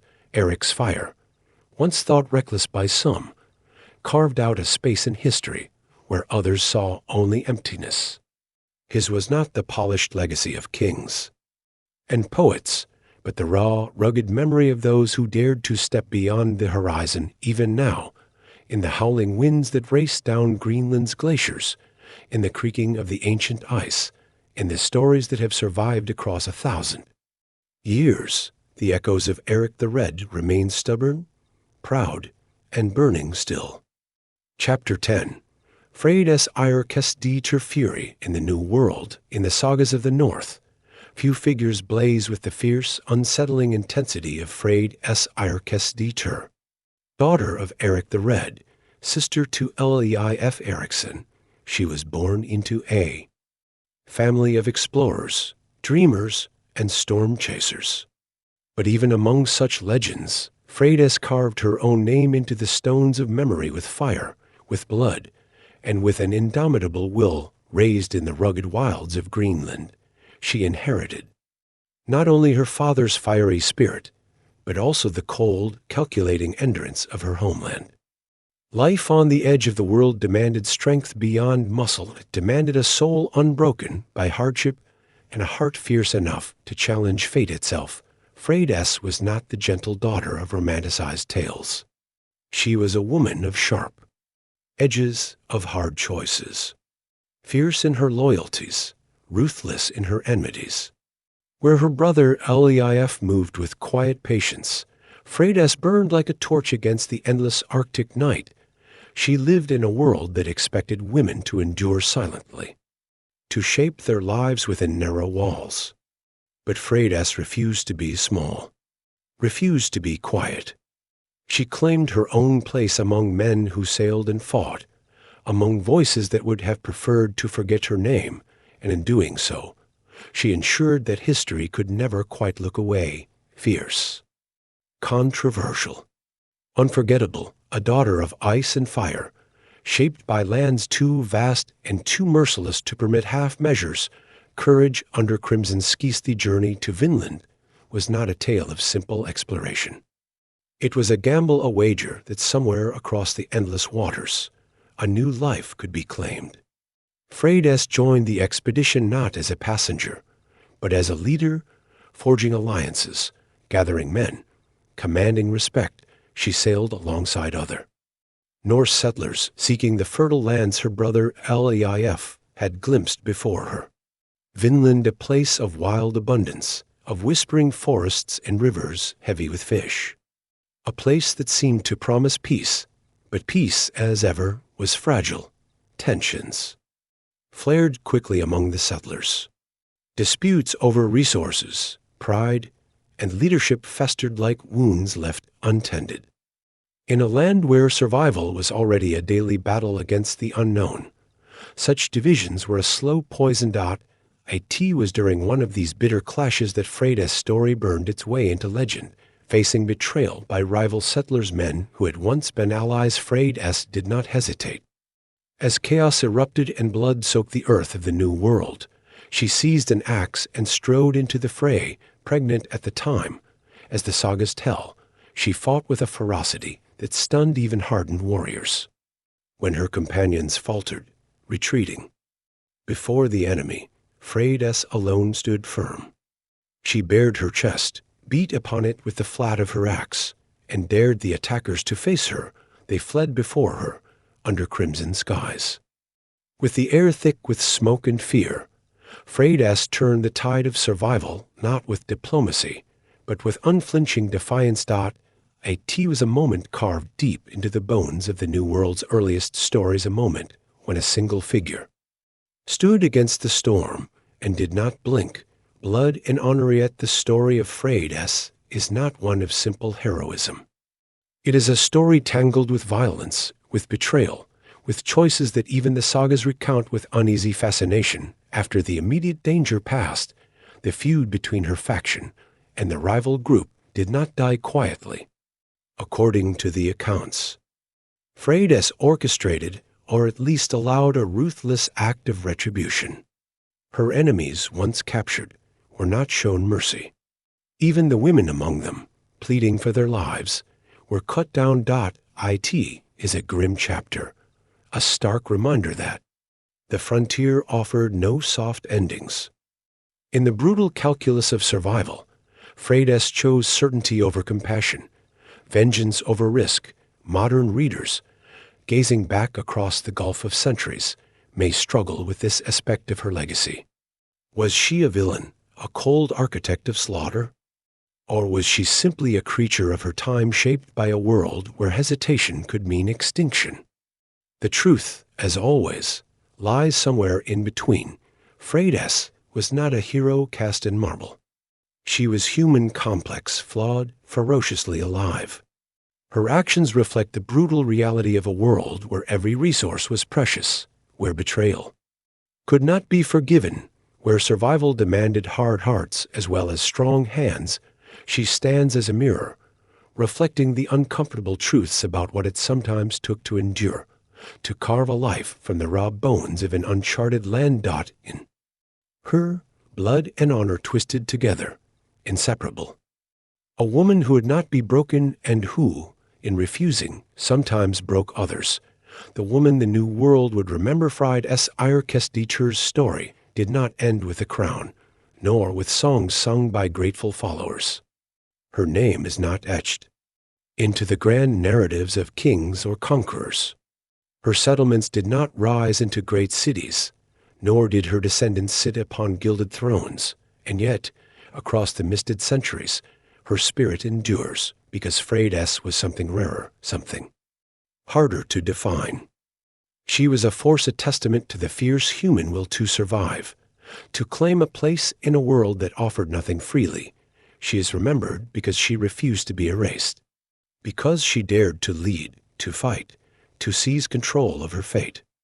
In a time when even survival itself was an act of rebellion for a woman, her story lingers in the half-light between myth and memory, whispered in the sagas that survived when so much else was lost. She is remembered not because she fit into a tidy mold, but because she shattered at dot in the chill winds that still sweep across the remnants of the old Norse settlements in the wild forests where her people once carved out a fragile existence. Her echo remains proud, furious, and indelible. Freydís Eiríksdóttir, a daughter of explorers, a mother of legends, a soul too vast to be forgotten, the woman the new world would remember and would never quite know how to name. Chapter 11. Gunnar Hamundarson, the hero of sagas, in the long twilight of Iceland's early years, where the winds carried both stories and storms across the empty fields, there lived a man whose name would be stitched forever into the fabric. Of legend Gunnar Hamundarson, he was a warrior, yes. Few could stand against him in battle. His arms, strong as the ancient oaks, wielded sword and spear with a grace that made bloodshed seem almost like art. But Gunnar was more than a harbinger of violence. He was a singer, a man who could weave melodies that softened the hardest hearts, who could set even the most restless fires of anger at ease with the sound of his voice. In a land where survival often demanded brutality, Gunnar carried an unexpected gentleness within him. His songs were not merely diversions. They were windows into a soul that sought peace even as the world around him demanded war. The sagas say his voice was so beautiful, so full of life and longing, that even his enemies hesitated when they heard him sing. Across the cold fields, beyond the craggy mountains and icy rivers, Gunnar's songs floated like the low, warm light of the sun that barely rose above the horizon. He did not seek fame. Fame came unbidden, trailing after him like a faithful shadow. For those who lived in the scattered homesteads and lonely valleys of Iceland, Gunnar became something rare, a symbol of the possibility that strength and beauty could live side by side, bound together like the strands of a finely woven cloak. In a world that often demanded hard choices and harder hearts, Gunnar Hamundarson sang a different song, a song of honor, of longing, and of quiet, unshakable dignity. The gentle giant of Iceland, Gunnar's rise, was not a conquest of kingdoms or the gathering of vast armies. His greatness was measured in a quieter currency, the respect of neighbors, the admiration of warriors, and the love of the people who lived near the silent rivers and beneath the heavy skies. Born into a proud family, Gunnar was raised in a tradition that prized both skill and wisdom. From a young age, he showed a talent for both. He was swift and sure with weapons, quick-witted in council meetings, and always willing to offer a hand before a sword. In a land of feuds and old grudges, Gunnar carried himself with a rare kind of grace. He sought to settle disputes with words before reaching for the blade. He valued fairness over victory. Where many men looked for reasons to fight, Gunnar looked for reasons to forgive. His fame grew not through conquest, but through the steady, patient work of living honorably. He earned the loyalty of those around him, not by fear, but by kindness, by strength tempered with mercy. Yet Iceland was a land where violence lay always just beneath the surface, a harsh reality shaped by scarcity, pride, and the relentless demands of honor. No man, no matter how noble, could entirely escape the tides of conflict that shaped the early sagas, and so, despite his best intentions, Gunnar found himself drawn again and again into the feuds and rivalries that laced the Icelandic landscape like invisible snares. Family obligations, slights both real and imagined, and the slow, grinding pressures of reputation pulled him toward confrontations he would have preferred to avoid. Still, even as he fought, Gunnar remained true to himself. He fought with skill, but never cruelty. He defended, but did not destroy. His battles were sharp and swift defenses of his name, his family, his place in the fragile weave of Iceland's young society. To many, Gunnar Hamundarson became a beacon proof that a man could be strong without becoming savage, powerful without becoming cruel, a gentle giant, moving with measured strength through a world forever leaning toward violence, fate written in blades but no life, no matter how. Carefully lived, can outrun the long hand of fate. Gunnar's downfall did not come in a single moment of anger or betrayal. It came slowly, woven from many threads: pride, loyalty, the stubborn demands of honor that left no room for retreat. An old feud flared once more, as they so often did. Words were spoken that could not be taken back. Challenges issued that could not be ignored. Blood had been spilled, and in the brutal arithmetic of the sagas, blood demanded blood, though friends counseled peace, though even Gunnar's own heart leaned toward reconciliation. The world around him narrowed until there were only two choices left: to stand or to fall. Gunnar chose to stand. At his home in Hullarendi, he prepared for the storm he knew was coming. He fortified his house, readied his weapons, and gathered those few loyal enough to face the inevitable with him. When the attack came, it came with the force of inevitability. Neighbors turned enemies, friends driven by the merciless hand of duty. They surrounded Gunnar's home, cutting off escape, waiting for the moment to strike. Inside, Gunnar fought with the ferocity of a man who knew he could not win, but refused to surrender. His bow sang a deadly song. His spear found its mark again and again. He fought as few ever have, with a desperate, beautiful defiance that left even his attackers awed. According to the sagas, a moment came when Gunnar might have escaped.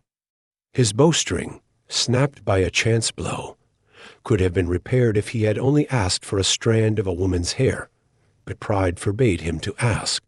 Pride, that double-edged virtue that had guided him all his life, sealed his fate.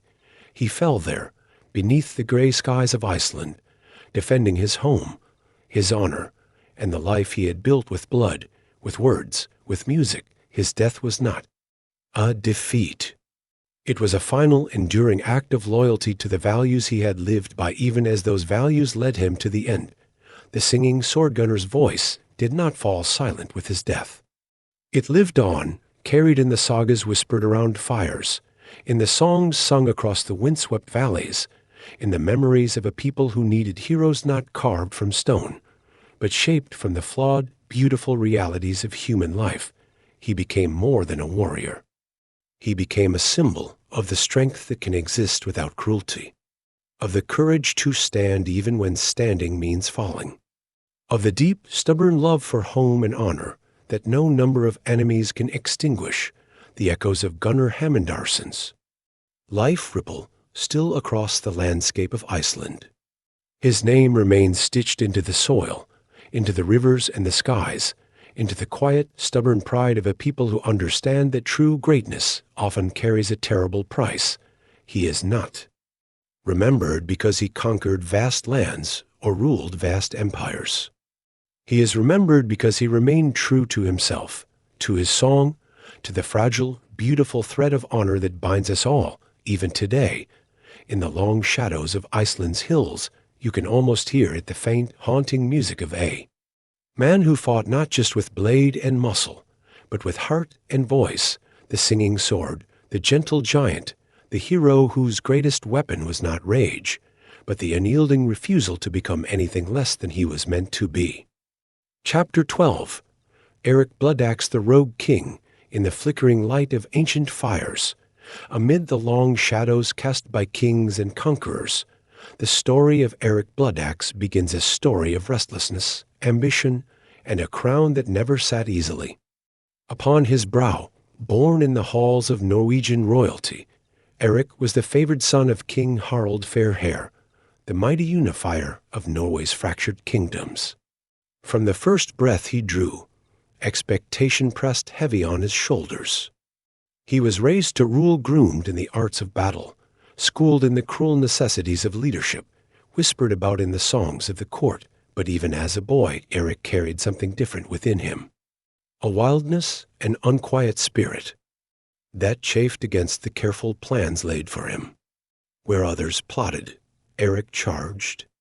Where others weighed the cost, he took what he believed should be his by right. His youth was marked by conquest. While still barely grown, he sailed to distant shores, carving a path through Scotland and beyond. His axe, it was said, never stayed, sheathed long. His enemies called him ruthless. His allies called him fearless. The sagas called him Bloodaxe, a name earned not in ceremony, but in the storm and spray of endless battles. Yet behind the blood and the legend was a man who never seemed content.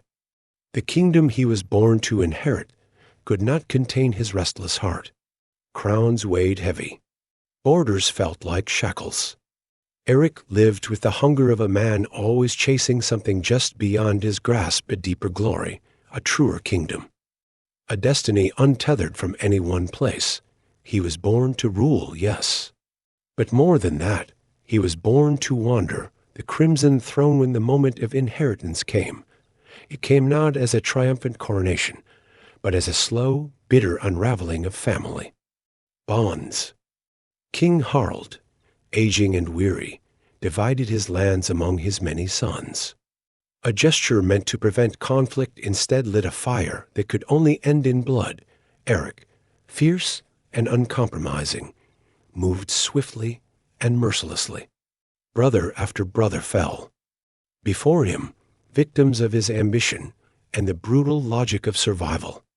Some say he killed 5 of his siblings to seize sole power. Whether by sword or exile, he cleared the field until only he remained a solitary figure atop a crimson throne. For a brief, burning time, Erik ruled Norway. His reign was marked by strength, but also by fear. He crushed dissent. He demanded loyalty. He ruled with the raw power of a man who believed in his right, and who feared betrayal at every turn. Yet power won through blood rarely holds for long. Dissent smoldered beneath the surface.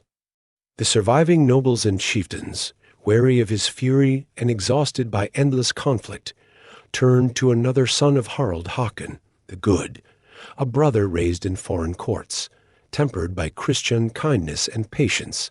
When Håkon returned to Norway, offering a vision of unity without terror, the tide turned. Erik's hold on the throne slipped. His followers dwindled.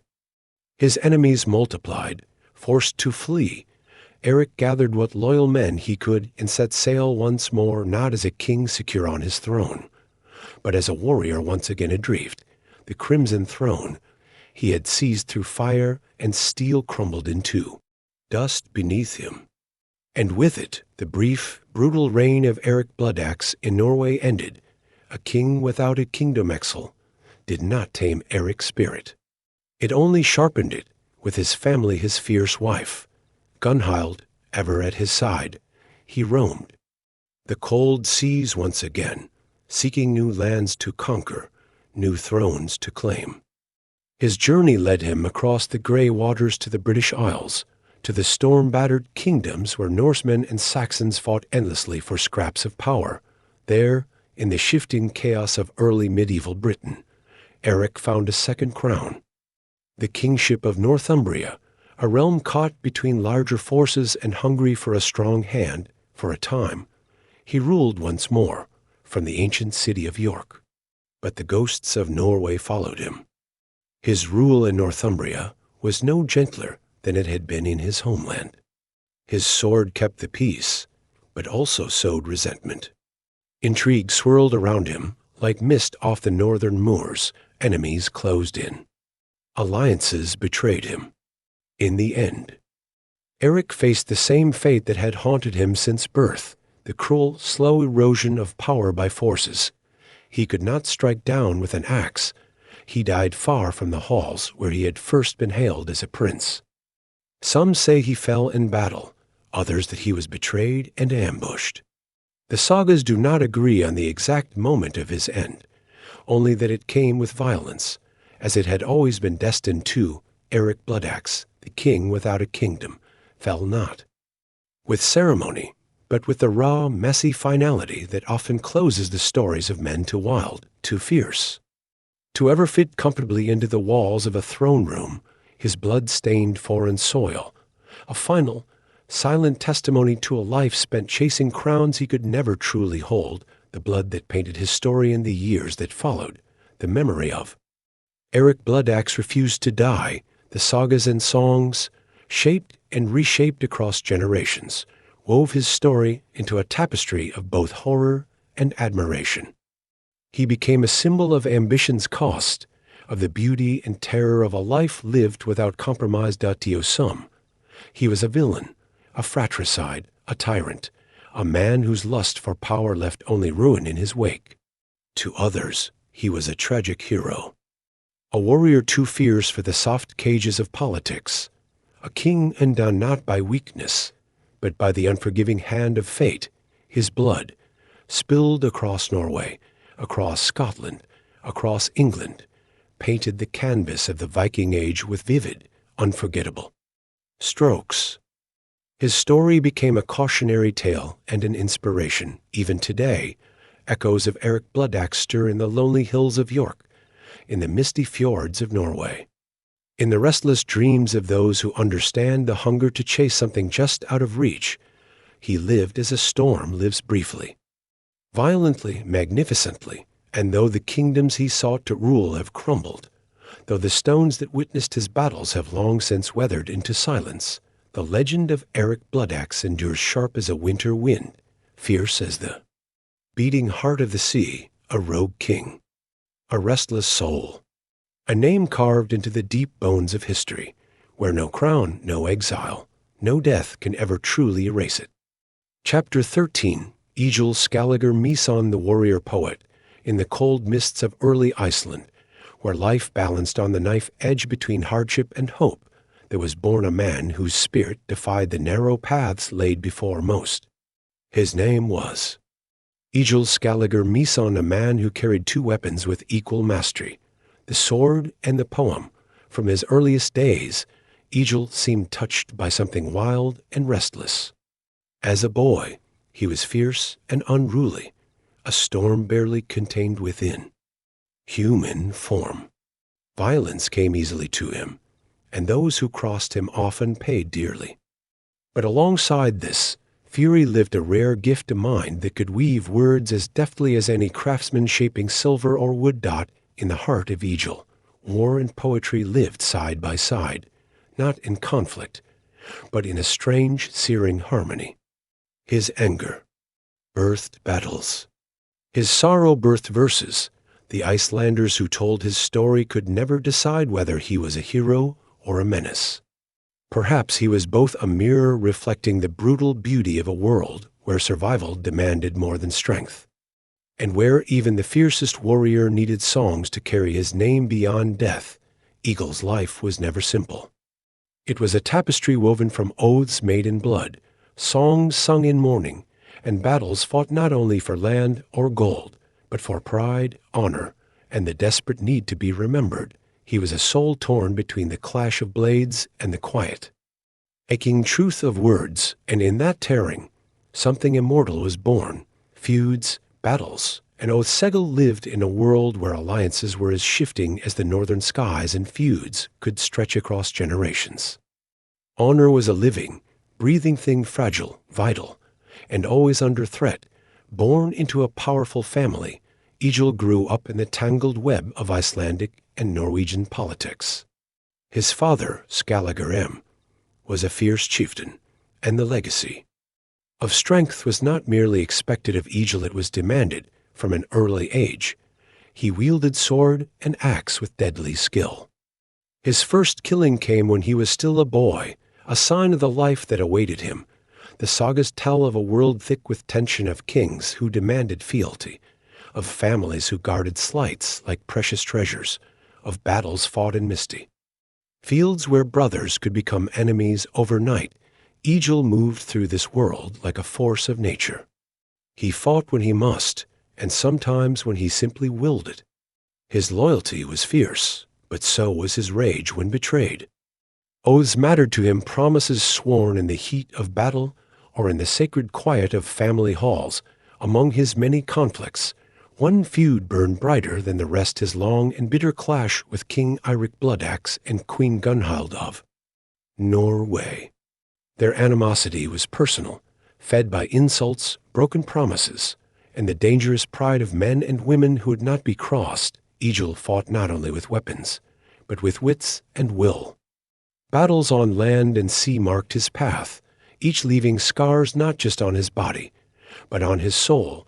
He became a figure both feared and admired, a warrior who could laugh in the face of death, who would sail into a storm rather than bend his knee, who lived by a code too wild and too pure to fit neatly into the politics of kings and jarls.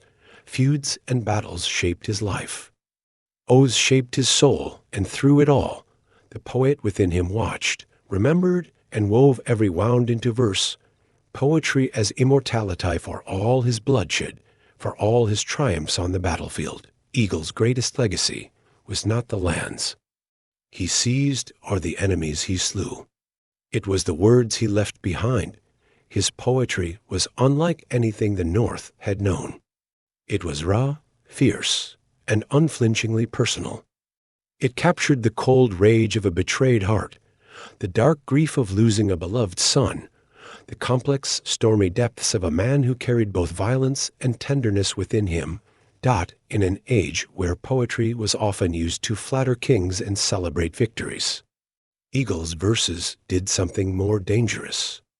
They revealed, they laid bare the internal battles that raged within him, the loneliness, the anger, the sorrow that no sword could vanquish. One of his most famous works, composed after the death of his son Var, is a song of mourning so profound that it still echoes across the centuries. In it, Egil speaks not as a warrior, but as a broken father, stripped of all but the fragile, enduring strength of memory and love. His poems were spells against oblivion, carved not into stone, but into the air, the water, the very bones of the earth. They carried his spirit beyond his mortal life, ensuring that long after the fields of battle grew silent, Egil Skallagrímsson's voice would still be heard. Through poetry, he achieved the one victory that every warrior dreams of and few ever find: the conquest of time itself. Long after swords have rusted, after the names of kings and conquerors have faded into dust, the verses of Egil remained sharp, haunting, alive, a flame that would not die. Egil lived a long life, outlasting many of his enemies and allies.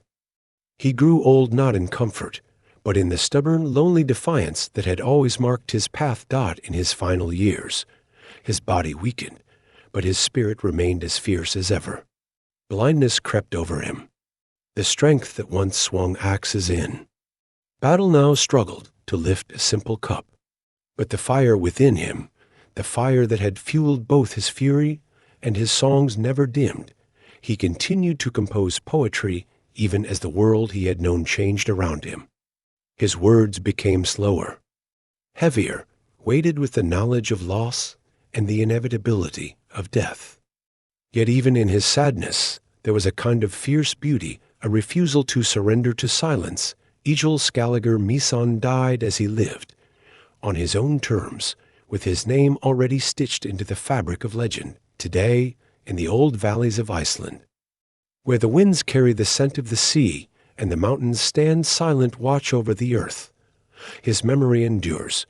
He is remembered not only as a warrior who fought and bled, but as a poet who captured the soul of an age, the wild, aching heart of a people who lived balanced between light and darkness, between the sword and the song.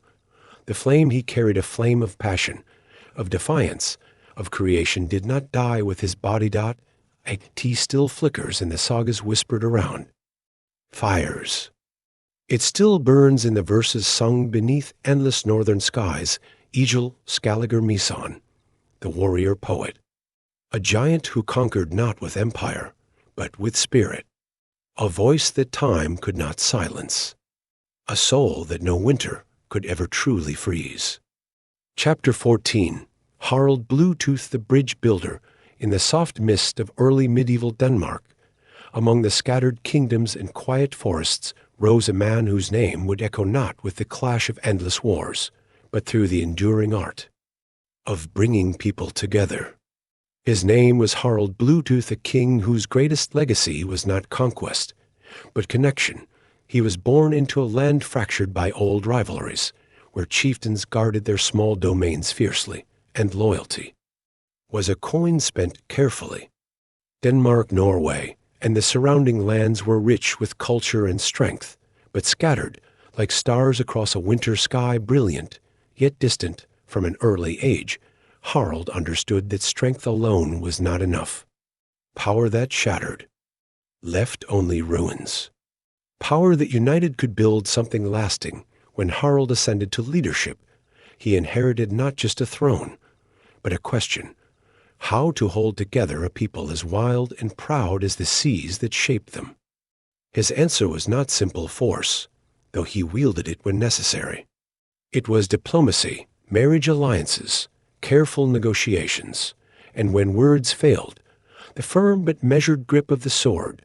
Slowly, patiently, Harald wove together the scattered lords and restless chieftains. He offered them something greater than the small fiefdoms they guarded. He offered them a place in something larger, something stronger. Under his hand, Denmark began to feel, for the first time, like a true kingdom, not merely a collection of competing warlords, but a people bound by shared identity, by common purpose. Harald was not merely a king of warriors.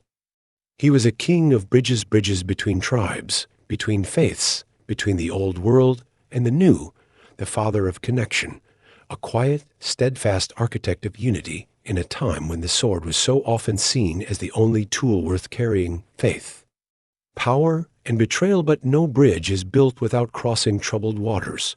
During Harald's reign, the slow tide of Christianity rolled northward, carried by missionaries, merchants, and the persistent weight of a changing world. The old gods of Thor and Odin still lived strong in the hearts of many, but their reign was beginning to tremble. Harald faced a choice that would define his rule and his memory: embrace the new faith, and he could strengthen his ties with the great kingdoms to the south, the Holy Roman Empire, powerful and far-reaching. Resist it, and he risked isolating Denmark in a world growing steadily more connected by faith and commerce. Harald chose the future, sometime in the late 10th century. Harald Bluetooth accepted Christianity not only for himself, but for his kingdom. The sagas tell of a baptism, of public declarations, of churches rising from the earth, where once only sacred groves had stood. It was a decision as political as it was spiritual. Harald understood that to endure, Denmark needed more than strong warriors. It needed a place in the emerging European tapestry, but faith alone could not erase old loyalties overnight. Many among the Danes resisted the new religion, clinging to the gods that had watched over them for centuries. Underneath the official conversion, the soil still remembered Thor's hammer and Odin's wandering eye. Tensions simmered. Rebellions stirred. Perhaps the greatest betrayal came from within Harald's own blood. His son, Svein Forkbeard, ambitious and unyielding, rebelled against his father. Whether driven by personal ambition, religious fervor, or the timeless hunger for power, Svein led a revolt that tore at the unity Harald had spent his life building. Harald Bluetooth, the man who had connected kingdoms, found himself a king without a stable throne. He fled, wounded in spirit and body, dying soon after not at the hands of foreign enemies, but by the betrayal of the very future he had tried to secure. Faith, power, betrayal, a bitter trinity that marked the closing of Harald's story, yet even in defeat. The bridges he built endured, the rune stones and silent declarations long after the swords fell silent, and the banners of new kings rose over old halls. Harald Bluetooth's voice continued to speak not in the shifting words of men, but in the silent permanence of stone. A tea gelling in the heart of Denmark. Harald left behind his greatest message, The gelling stones, carved with intricate runes and adorned with symbols of both Norse heritage and Christian faith. These stones stood as monuments not to conquest, but to transformation. One stone declared Harald's great achievement that he had united Denmark and Norway and made the Danes Christian. It was not a boast shouted across battlefields, but a quiet, solemn declaration chiseled deep into granite, meant to endure the slow erasure. Of time, the stones told a story larger than any one man. They spoke of a people in transition, of a culture straddling two worlds, of ancient traditions yielding reluctantly, but inevitably, to new winds blowing from the south. They were bridges, two between the seen and the unseen, between the past and the future, and in those silent declarations, Harald's vision survived. A Denmark no longer fractured by endless feuds. A kingdom with a shared identity, bound not only by blood and earth, but by belief and memory. Today, the gelling stones remain weathered, but standing. Symbols of a king who understood that words carved in stone could outlast even the sharpest. Swords through them, Harald Bluetooth continues to speak quietly. Steadily across 1,000 years of history, the signal across centuries, few names from the Viking Age echo so strangely into the modern world as that of Harald Bluetooth, dotted to the close of the 20th century, when engineers and scientists sought a name for a new technology designed to connect devices across short distances. They chose his .Bluetooth. An invisible bridge. Linking phones, computers, speakers, a nod to a king who had once linked tribes, faiths, and lands. The logo that today flashes across millions of screens is itself a secret homage, a blend of the ancient runes representing Harald's initials. Woven together like the TIs he once forged between scattered peoples. A T is a reminder that the deepest currents of history run just beneath the surface of our everyday lives. That the choices made in misty forests and smoke-filled halls 1,000 years ago still ripple outward, touching even the light of our screens and the hum of our technology. Harald Bluetooth's life was not without flaw. He knew betrayal. He tasted defeat. His faith was questioned. His crown was broken, and yet his true achievement, the weaving of a fractured world into a single thread, remains a living legacy. Connection. Unity. Bridges built not merely for kings, but for generations. A signal across centuries, still humming in the quiet spaces between us. Chapter 15. Cnut the Great. The Empire at sea, in the chill air of a northern morning, beneath a sky streaked with pale fire, a boy named Cnut grew up hearing the murmur of the sea, a restless sound, forever pulling at the edges of distant shores. It was a sound that shaped his dreams, that whispered of a world larger than the fjords and forests of his homeland. Cnut was born into the legacy of Viking kingship, the son of King Sweyn Forkbeard of Denmark. From an early age, he was surrounded by stories of conquest and rule, of kingdoms toppled by daring raids, of new lands claimed across the gray waters.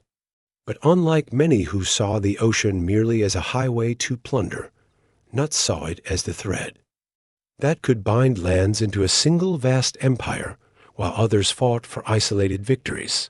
Cnut dreamed of unity. He imagined a world where Denmark, Norway, and even distant England could be bound together not only by force, but by vision. A new North, powerful and enduring. The boy watched as his father fought and conquered, claiming the throne of England. For a time, he learned from the ships slicing through foam and shadow, from the gathering of warriors beneath banners that snapped like thunder in the wind. Cnut's early life was marked by movement across seas, across borders, across the thin lines that separated chaos from order. And each step, each journey, each glimpse of distant coasts deepened his understanding. The sea was not a barrier. It was a bridge. While the world saw a prince riding the wakes of greater men, Cnut was already imagining something more, a kingdom not confined by the jagged edges of land, but stitched together by the eternal dance of the waves, a boy who saw empires not as distant dreams, but as inevitable horizons, the king of waves. When the time came for Cnut to seize his destiny, he did so not with reckless fury, but with careful, relentless purpose. After his father's death, Cnut found himself caught in the shifting tides of English politics. The throne of England, claimed by Sweyn, was now a prize wrestled over by Saxons, Danes, and other restless powers. Cnut, still young but already seasoned by storms and war, refused to surrender the dream his father had kindled. With a fleet of longships and an army hardened by bitter campaigns, he returned to England not as a raider, but as a king in waiting. The campaign was brutal. Battles flared across the green hills and cold rivers. Alliances were forged and broken. Yet through it all, Cnut moved with a patience and discipline rare among Viking leaders. He understood not only how to win battles, but how to hold what was won, how to rule with both sword and law. By 1016, Cnut had secured the English crown. But he did not stop there. Over the next years, through diplomacy, marriage, and further conquest, he gathered the crowns of Denmark, Norway, and parts of Sweden as well. His rule stretched across the North Sea, binding together lands that had once only been linked by raids and blood. Cnut became the king of England, Denmark, Norway, and parts of what would one day be Sweden. An empire of coasts and waves, united, not only by conquest, but by Cnut's steady hand. His mastery over the sea was legendary. He commanded fleets that could darken horizons, yet he understood that true power lay not only in ships and swords, but in the trust and fear of those he ruled. Cnut ruled over a north that had never before seen such unity, a testament to the boy who once listened to the sea's endless calling and dared to dream it could be conquered not by brute force alone, but by vision. The king of waves, a ruler who stitched together an empire from foam and stone. When tides obey no man among the many tales that surround Cnut's reign, one stands apart, not for its glory, but for its quiet, profound humility. It is said that Cnut, at the height of his power, commanded his throne to be set upon the beach as the tide came in. Dressed in royal robes, flanked by courtiers who had praised him as the mightiest king on earth, he raised his hand and ordered the sea to halt. The waves, indifferent and eternal, continued their slow, implacable march forward. The water lapped at his feet, at his legs, at his robes, soaking the man who ruled half the known northern world. Turning to his followers, Cnut spoke not with anger, but with a lesson, that no mortal king, no matter how mighty, could command the forces of nature. That power had its limits. That the ocean bowed only to the hand of the divine. In an age of swaggering kings and boastful warriors, Cnut's gesture was almost without precedent, a moment of quiet wisdom, of humility dressed in the language of legend. It showed the world that while he commanded ships, men, and thrones, Cnut understood his place within the vastness of existence. He was a king, yes, but he was also a man bound by the same truths that ruled over all lives, from peasant to emperor. The story of Cnut and the tide endures not because it speaks of conquest, but because it speaks of balance, of knowing when to command and when to yield. A lesson whispered across centuries, like the quiet hush of a retreating wave. The dream of a united Northnet's empire did not survive him long. After his death in 1035, the North Sea Empire he had so carefully woven began to fray. His sons proved weaker rulers. Old rivalries resurfaced. The currents of history, always shifting, pulled the kingdoms apart once more. Yet Cnut's dream, the vision of a united North, left deep roots. He showed that it was possible to link distant shores, to govern across the heaving seas, too. weave together cultures, laws, and peoples into something greater than the sum of its parts. His reign marked a rare moment when Viking ferocity and European stability briefly, beautifully intertwined. He strengthened England's laws and administration, blending Norse vigor with Saxon tradition. He treated the church with respect, ensuring its support while quietly extending his influence. He kept the peace through a careful mix of strength and diplomacy, understanding that true rule was measured not only by the battles one won, but by the battles one no longer needed to fight. Cnut's empire stood as a bridge between the chaotic centuries of Viking raids and the more settled kingdoms that would come after, between the old gods and the Christian world, between isolation and connection. Though the tides of history eventually washed away the empire he built, the memory of his rule shaped the destinies of Northern Europe for generations to come, and even now, in the whispered salt winds across the North Sea, in the faint outlines of ancient maps, in the echoes of kings who dreamed beyond borders, the legacy of Cnut the Great endures, the boy who dreamed of empires, the king who commanded the waves, the man who knew that even the mightiest must bow before the sea. Chapter 16. Harald Hardrada, the last great Viking. There are men whose lives seem too large for the quiet rhythms of ordinary time, lives shaped by war, exile, and the endless reach of ambition. Harald Sigurdsson, known to history as Harald Hardrada, was one of those men. A figure so towering, so filled with restless energy, that even the sagas struggle to capture the full weight of his story. He was born into a Norway splintered by ambition and conflict. The half-brother of King Olaf II, Harald was cast early into the burning crucible of battle. As a teenager, barely grown, he stood at Stiklestad fighting alongside Olaf in a desperate attempt to reclaim Norway's crown, but the battle was lost. Olaf fell, and Harald, wounded, hunted, fled the field and the country, carrying with him not defeat, but the unbroken ember of a dream, to one day return, not merely as a survivor, but as a king. Exile shaped him, hardened him.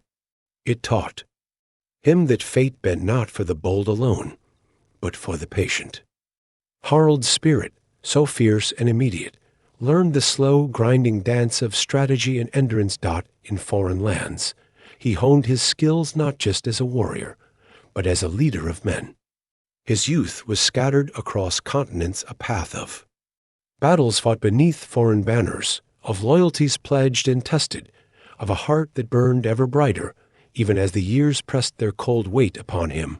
Harald's youth was not a time of quiet learning. It was a saga written in steel and blood, each chapter deepening the strength that would one day bring him home, not as a fugitive, but as a force that history itself could not ignore, the emperor's guard far from the misty shores of Norway. Harald's path led him south to the glittering, teeming heart of the Byzantine Empire, to Constantinople, a city of gold-domed churches, bustling markets, and marble streets worn smooth by centuries of ambition. There, Harald entered the service of the Varangian Guard, an elite unit made up of fierce warriors from the north, sworn to defend the emperor himself. In this ancient world of intrigue and splendor, Harald carved a new legend for himself. He fought in distant campaigns, across the eastern frontiers, against rebellious provinces, along the burning sands of the Middle East. He sailed across the Black Sea, marched through parched deserts, and stood watch in the endless halls of the imperial palace. Each battle, each voyage, each careful maneuver through the snake pit of Byzantine politics sharpened him. He rose through the ranks, not only because of his skill with weapons, but because of his shrewd understanding of power. Here, ambition could not ride openly with sword drawn. It had to glide like a shadow, masked with loyalty. Harald earned riches, reputation, and scars in equal measure. And yet, for all his success, he remained a stranger in this southern world. His heart beat to the rhythm of the northern winds. His dreams were of colder waters, of high cliffs and pine forests under vast gray skies, eventually the hunger too returned to claim his place. To fulfill the destiny burned into him at Stiklestad grew too great to ignore. Harald gathered his wealth, left the shining city of emperors behind, and sailed north once more. He returned not as a lost boy, but as a hardened warlord, carrying the lessons of 1,000 battles. A man who had served foreign masters, and now sought to be a master himself, the last Sharjupan has returned to Scandinavia. Harald's ambitions flared into open conquest. In Norway, political winds had shifted, but Harald's claim seasoned. Now with years of blood and wisdom proved irresistible. Through a mix of force, alliances, and careful negotiation, he seized the throne, becoming King Harald III of Norway. For 2 decades, he ruled with a heavy hand. His reign was marked by campaigns to strengthen royal power, by ambitions to expand his reach across the north, and by a restless energy that never truly stilled. But it was in the final year of his life that Harald's story reached its greatest and most tragic crescendo. In 1066, sensing weakness across the North Sea, Harald launched an audacious invasion of England. The Saxon throne stood contested after the death of Edward the Confessor, and Harald, with his claim tied by blood and ambition, saw a chance to carve his empire even wider. With a fleet of warriors, he sailed across the stormy waters, landing in the north of England. Victories came swiftly at first. The Battle of Fulford saw the English forces beaten back, and Harald seized the city of York. But fate, that old merciless friend of kings, had other plans. At Stamford Bridge, under a sky heavy with the scent of autumn and the shadow of approaching winter, Harald faced the army of King Harald Godwinson. The Saxons marched with brutal speed, catching the Norwegians off guard.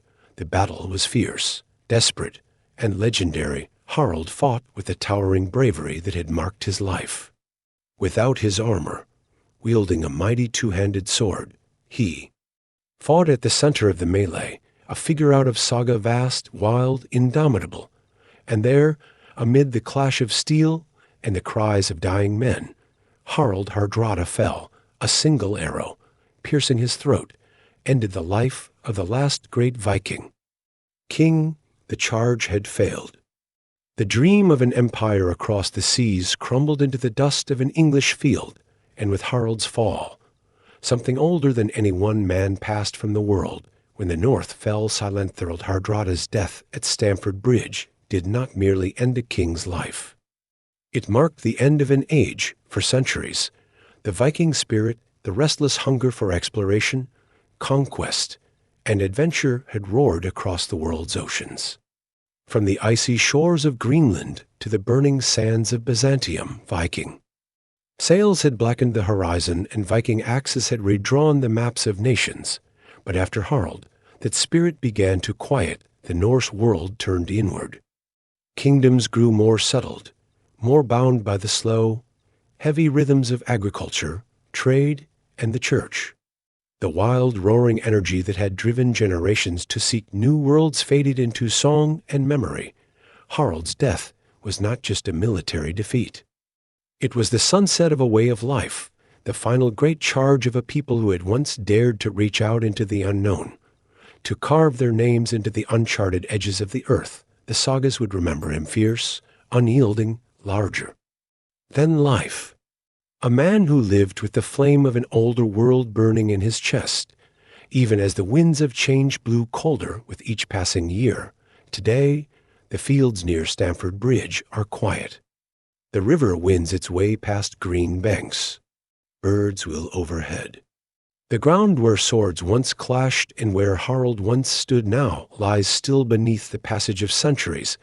But if you listen not with ears, but with that deep part of the heart that remembers things long forgotten, you can almost hear it. The last cry of a Viking king. The last echo of an age of heroes. The silence that falls only after the final, furious song has ended. Harald Hardrada, the last great Viking.